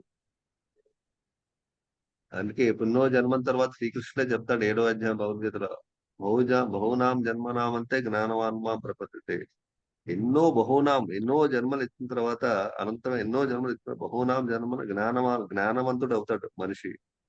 జ్ఞానవంతుడు అయితే అప్పుడు వాడికి ఎలాంటి పరిస్థితి వస్తుందంటే, వాసుదేవ సర్వం ఇది, వాసుదేవుడే సర్వం అనే ఒక పూర్తి అండర్స్టాండింగ్ వస్తాడు ఎప్పుడు జ్ఞానవంతుడైన వాడు. అంతకుముందు రకరకాలుగా వెళ్తాడు. వెళ్ళి 7వ అధ్యాయంలో శ్లోకం ఇది, వాసుదేవ సర్వమితి సమాత్మ దుర్లభ. ఆ వాసుదేవుడే సర్వం అనే ఒక అండర్స్టాండింగ్ హృదయంలో రావాలి కదా. ఉమ్, నిజంగాను. ఇంకా ఇప్పుడు మీరు ఫర్ ఎగ్జాంపుల్ మనం ఇంజనీరింగ్ చదవాలనుకుంటున్నాం. ఏ ఇంజనీరింగ్ కాలేజీలో మనకి సీట్ ఇస్తే గ్యారంటీ ఇంజనీరింగ్ కాలేజీలో బాగా కోర్స్ బాగా చెప్తారు, ఆ గ్యారంటీ ప్లేస్మెంట్ ఉంటుంది, గ్యారంటీగా మంచి రెప్యూటెడ్ మంచి ఫేమస్ కాలేజ్ అనే ఒక కన్విక్షన్ మనలో వస్తే, లైక్ ఐఐటిలో ఉమ్, సీట్ వస్తే గ్యారంటీగా మంచి జాబ్, హై శాలరీ ఇవన్నీ వస్తాయని చెప్పి కన్విక్షన్, హృదయంలో పూర్తి విశ్వాసం. ఉమ్, దానికోసం అందరూ ట్రై చేస్తారు. అంటే ఏంటి, ఆ విశ్వాసం మనలో డెవలప్ అయింది. అలాగే వాసుదేవ సర్వమితి బహునాం జన్మనామంతే, వాసుదేవ సర్వమితి అనే ఒక పూర్తి విశ్వాసం మనలో డెవలప్ అయితే, then you can leave everything. Um. So అంటే అది మన చుట్టూ విశ్వాసం ఉన్న అందరికి. ఏమన్నా అదే చుట్టూ అంటే మనకి గుళ్ళు ఇవి అవి ఉంటాయి. ప్లస్ అందరం కూడా అదే పారాయణం చేయాలి. ఇది లలిత సహస్ర పారాయణం కరెక్ట్ చేయాలి, కరెక్ట్ సౌందర్య లహరి కరెక్ట్ చేయాలి అని అది అందరు మనల్ని ఫోర్స్ చేస్తుంటారు కదా. అంటే ఓకే. మనకి కూడా ఉంటుంది అనుకోండి. సో ఇప్పుడు అది తప్పని నేను చెప్పట్లేదు, బట్ ఆ, పాయింట్ ఏంటంటే మమైవాంసో జీవలోకే అహమాత్మ గుడాకేశ ఏమంటున్నాడు శ్రీకృష్ణ భగవద్గీతలో? జీవుల ఉత్పత్తిని, వాటి పోషణని, వాటి నాశనాన్ని నేనే చేస్తున్నాను అర్జున అంటున్నాడు. అలాగే అవును. ఈశ్వర సర్వభూతానం ఆయన ఏమంటున్నాడు? అనుహృదయాల్లో నేనే పరమాత్మ రూపంలో ఉంటున్నాను, మళ్ళీ రకరకాల జన్మలు శరీరాలు నేనే తిప్పుతున్నాను అంటున్నాడు. ఉమ్, అలాగే సర్వం నా నుంచే వస్తుంది. అందరూ కూడా జీవులందరూ మమయమాంసం జీవులోకే జీవు అన్ని లోకాల్లో, అన్ని జీవలోకాల్లో, అన్ని జీవులు కూడా ఈ మానవ శరీరం ఒకటే కాదు, పక్షులు గాని, క్రిమి కీటకాలు గాని, ఏదైనా సరే చెట్లు అన్ని జీవులే. జీవులందరూ నా అంశలే అంటున్నాడు. నా అంశలే అంటే మనం ఉమ్. ఎక్కడికి వెళ్ళాలి? మనం కృష్ణుడి శ్రీకృష్ణ దగ్గరికి. భగవాన్ అందరూ నా అంశలే అంటున్నాడు ఆ శ్లోకంలో. మనం అక్కడ ఆయన దగ్గరికి వెళ్ళాలి. మన ఎగ్జాంపుల్ మనం ఉమ్, పై ఊరు నుంచి ఈ ఊరు వచ్చాం. కొంతమంది ఏం చేస్తూ ఉంటారు?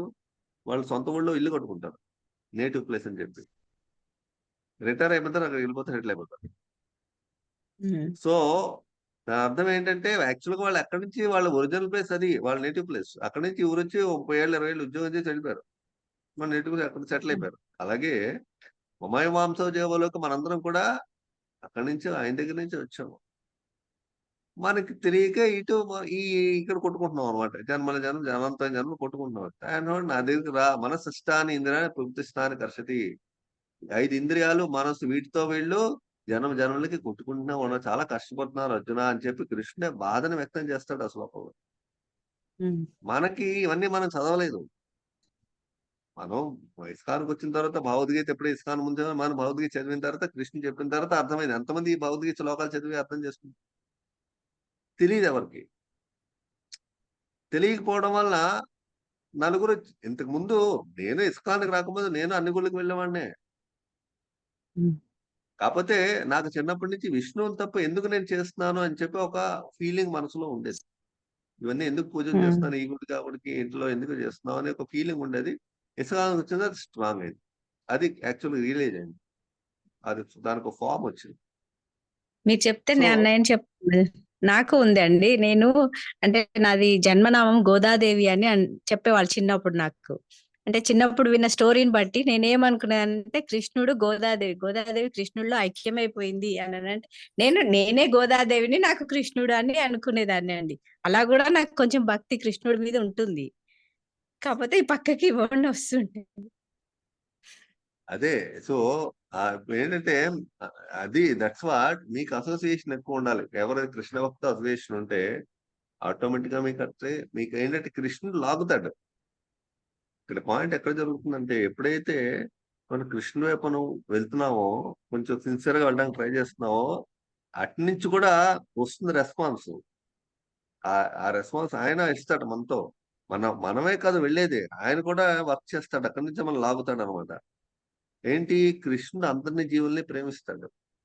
సో జీవులందరూ అంతలే కదా, ఆయన దగ్గరికి లాస్ట్కి వెళ్ళాలి. సో అక్కడ ప్రేమిస్తాడు కాబట్టి అందరి జీవులు. ఇప్పుడు బృందావనంలో కృష్ణుడు నడుస్తూ ఉంటే పక్షులు, చెట్లు, జంతువులు, ఆవులు, అలాగే లేళ్లు, రకరకాల మృగాలు ఆయనతో తిరుగుతూ ఉంటాయి. చెట్లన్నీ కృష్ణుడు వస్తున్నా వంగిపోతాయి అనమాట. వంగి కృష్ణుడికి పళ్ళని పువ్వుల్ని ఇస్తూ ఉంటాయి.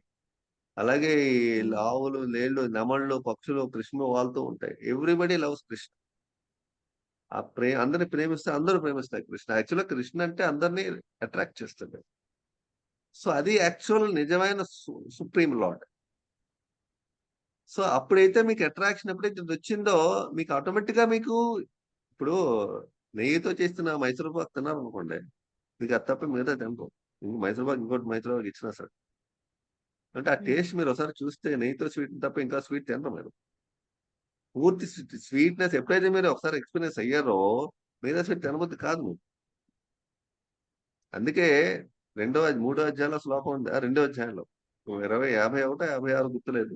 విషయా వినివర్తంతే నిరాహారస్య దేహినః రసవర్జం రసో అపియస పరం దృష్ట్వా నివర్తతే. కృష్ణుడే చెప్తాడు భగవద్గీతలో. ఆయన ఏం చెప్తున్నాడు? విషయాలు నివర్తంతే. అనేక రకాల విషయాల మీద మనుషులకి అటాచ్మెంట్ ఉంటుంది.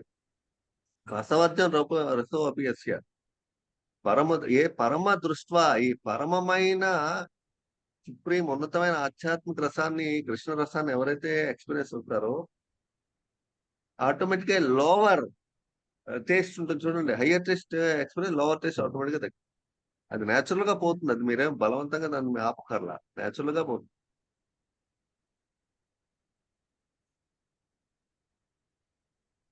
సో మీరు ఏం చేయాలంటే కృష్ణ భక్తులు ఎక్కువ సాంగత్యం పెట్టుకోవాలి, ఆటోమేటిక్ అది పోతుంది. అంటే నేను మళ్ళీ తప్పు మార్గంలో చెప్తున్నాను అర్థం కాదు మిమ్మల్ని. Krishna wants everybody to love him. He is the secret, he is the whole thing. People forgot Krishna and they are going to different parts. చాలా రకాల మార్గాలు ఇస్తున్నారు. ఇప్పుడు శివ పురాణం ఉంది, దేవి పురాణం ఉంది, బ్రహ్మ పురాణం ఉంది. వాళ్ళు ఏం చెప్తున్నారు? శ్రీమద్ భాగవతం నారదుడు వ్యాస మహామునికి ఇదే చెప్తాడు. ఏమంటున్నాడు వ్యాస మహామునికి నారదుడు 4వ అధ్యాయం 1వ స్కందం 4వ అధ్యాయంలో, నువ్వు ఇన్ని పురాణాలు, ఇన్ని స్తోత్రాలు, ఇన్ని రాసావు, అన్ని దేవతలకి అందరినీ పూజించమని. వాళ్ళందరూ అది పూజిస్తూ వాళ్ళు అదే సర్వస్వం అనుకుంటున్నారు. వాళ్ళది రకరకాల దారుల్లో నువ్వే యాక్చువల్ గా మార్గాల్ని చూపించావు. వాళ్ళ రకరకాల కోరికలు పెంచుకుంటూ అటే వెళ్తున్నారు. వాళ్ళకి ఇది ఆ కోరికలు ఉపకరణ వాళ్ళకి డెవలప్ అవుతున్నాయి. నువ్వు వాళ్ళని ఈ డైరెక్షన్ లో పెట్టడం వల్ల వాళ్ళు ఇటే వెళ్తున్నారు. నువ్వు ఒక పురాణం రాయి, డైరెక్ట్ గా అందరికి డైరెక్ట్ గా చెప్పు, ఇంకేమి నువ్వు చెప్పవు. ఎందువల్లంటే నువ్వే మిస్డైరెక్ట్ చేసి మళ్ళీ వాళ్ళు తప్పు మార్గాలు వెళ్తున్నావు నువ్వే అంటున్నావు, నువ్వు బాధపడుతున్నావు. నువ్వు ఒక పురాణం రాయి, వాళ్ళని డైరెక్ట్ ఇట్టే మళ్ళీ ఇంకెటు వెళ్ళకూడదు వాళ్ళు అని చెప్పి నారద భాగవతరాయని చెప్తాను వ్యాసదేవుడు. అప్పుడు 4వ అధ్యాయం 5వ 3 చాప్టర్లు భాగవతంలో మొత్తంలో చదివి మీకు అన్ని క్లియర్ గా అర్థమవుతుంది. 4, 5, 6. సో దేవతలు కూడా కావాల్సిందే, శివుడికి కావాల్సిందే, పార్వతీదేవి కావాల్సిందే, కుమారస్వామి, మురుగా అందరికీ కావాల్సిందే. అందరూ విష్ణు వరకు వెళ్ళాలని. But people doesn't know. ఇంతకు ముందు రాసి అవే చేస్తుంటారు. వాళ్ళకి చెప్పిన వాళ్ళు ఎవరు లేరు. ఎవరు చెప్తున్నారు డైరెక్ట్ గా? ఇలాగ భాగవతం భగవద్గీత గురించి ఎవరు చెప్పరు. ఓన్లీ వైష్ణవులే చెప్తారు. లేకపోతే కృష్ణ భక్తులు, విష్ణు భక్తులు ఇంకా డైరెక్ట్ గా ఎవరు చెప్పరు. అందువల్ల నారద మహాముని స్టాప్ చేసిమన్నాడు వ్యాసదేవుడు. భాగవతం రాయి, డైరెక్ట్ గా అందరికి కృష్ణ డైరెక్ట్ మళ్ళీ ఎందుకంటే డైరెక్ట్ వాళ్ళు ఎక్కడికే వెళ్ళాలి, మధ్య మధ్యలో ఏమేమి పెట్టకు నువ్వు అని చెప్పి ఆయన క్లియర్ గా ఇన్స్ట్రక్షన్ ఇవ్వడం వల్ల వ్యాస భగవానుడు భాగవతం రాశారు. లాస్ట్ అది. అంతకుముందు ఆయనే పురాణాలు రాశారు, ఆయనే వేదాంత సూత్రాలు, ఆయనే ఈ ఉపనిషత్తులు అన్ని ఆయనే రాశారు. కానీ డైరెక్ట్ గా ఎవరికి మనుషులు దానికి సరిగ్గా డివైడ్ అవుతున్నారు అందరూ. ఆయన స్టాప్ చేయమని భాగవతం రాశారు. సో ఇది యాక్చువల్ గా జరిగిన విషయం. సో అందువల్ల మిమ్మల్ని ఇచ్చాడని చెప్పట్లేదు, బట్ యాక్చువల్ ఫ్యాక్ట్ అది. అందువల్ల మనం భగవద్గీత పట్టుకున్నామంటే లైఫ్ లో ఇంకేం అవుతుంది. మీరు ఏ ఊరు మాతాజీ?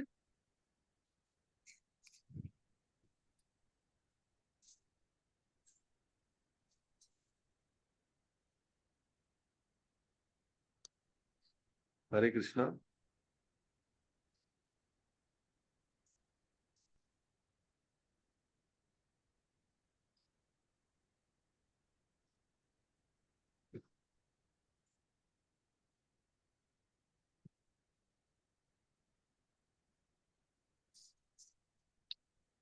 హరే కృష్ణ.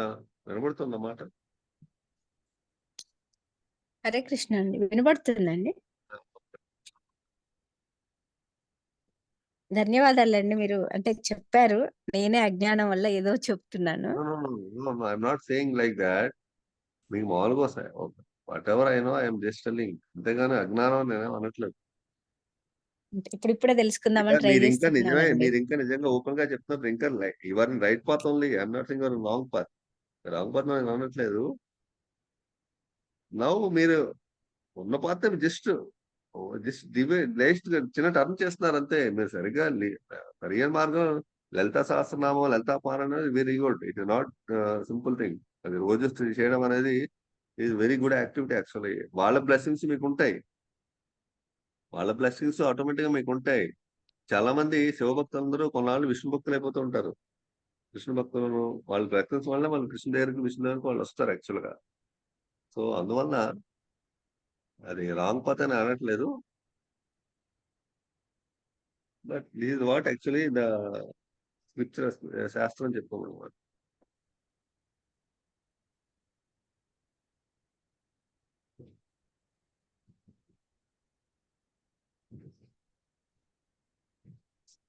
మీకు వీలైతే రోజు రాత్రి మాతాజీ రీడింగ్ చేస్తూ ఉంటారు 8:30కి ఎవ్రీ డే. వాళ్ళతో కాసేపు మీ రీడింగ్ జాయిన్ అయితే మీరు 1/2 అవర్ 1 అవర్ మీకు ఒక విషయాలు క్లారిటీ వస్తూ ఉంటాయి. ఎక్కడండి? ఈ ఒక మాతాజీ ఉన్నాయి అక్కడ, పద్మజ మాతాజీ, ఆవిడకి నెంబర్ ఇచ్చారంటే మీకు గ్రూప్ లో జాయిన్ చేస్తారు. సో హరే ఆటోమేటిక్ గా కృష్ణ మీరు ప్రభుజీ. నిన్న మాతాజీ నెంబర్ ఇచ్చారు ప్రభుజీ, గ్రూప్ లో యాడ్ చేశారు ప్రభుజీ. ఏం చేశారు అవుతాయి. మాధగౌర దాస్ ప్రభుజీ చేశారు. ఓకే. ఇప్పుడు కృష్ణాష్టమి వరకు 8 o'clock పెట్టుకుంటున్నాం ప్రభుజీ, 8 నుంచి 8:30 వరకు. Yeah yeah yeah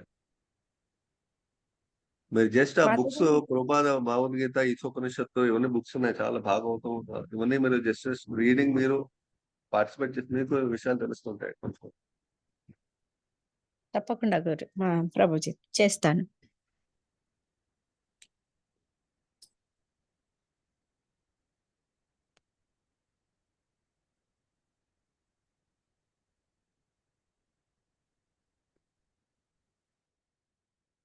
Hare Krishna.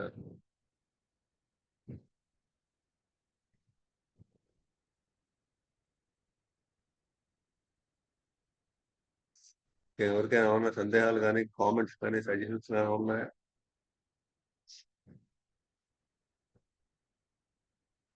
లేకపోతే క్లోజ్ చేద్దాం. పదవి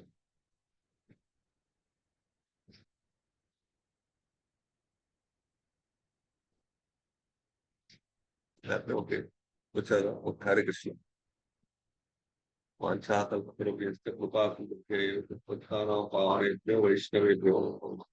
అనంతకోటి వైష్ణవ బృందకే శ్రీల కృపాకృపే.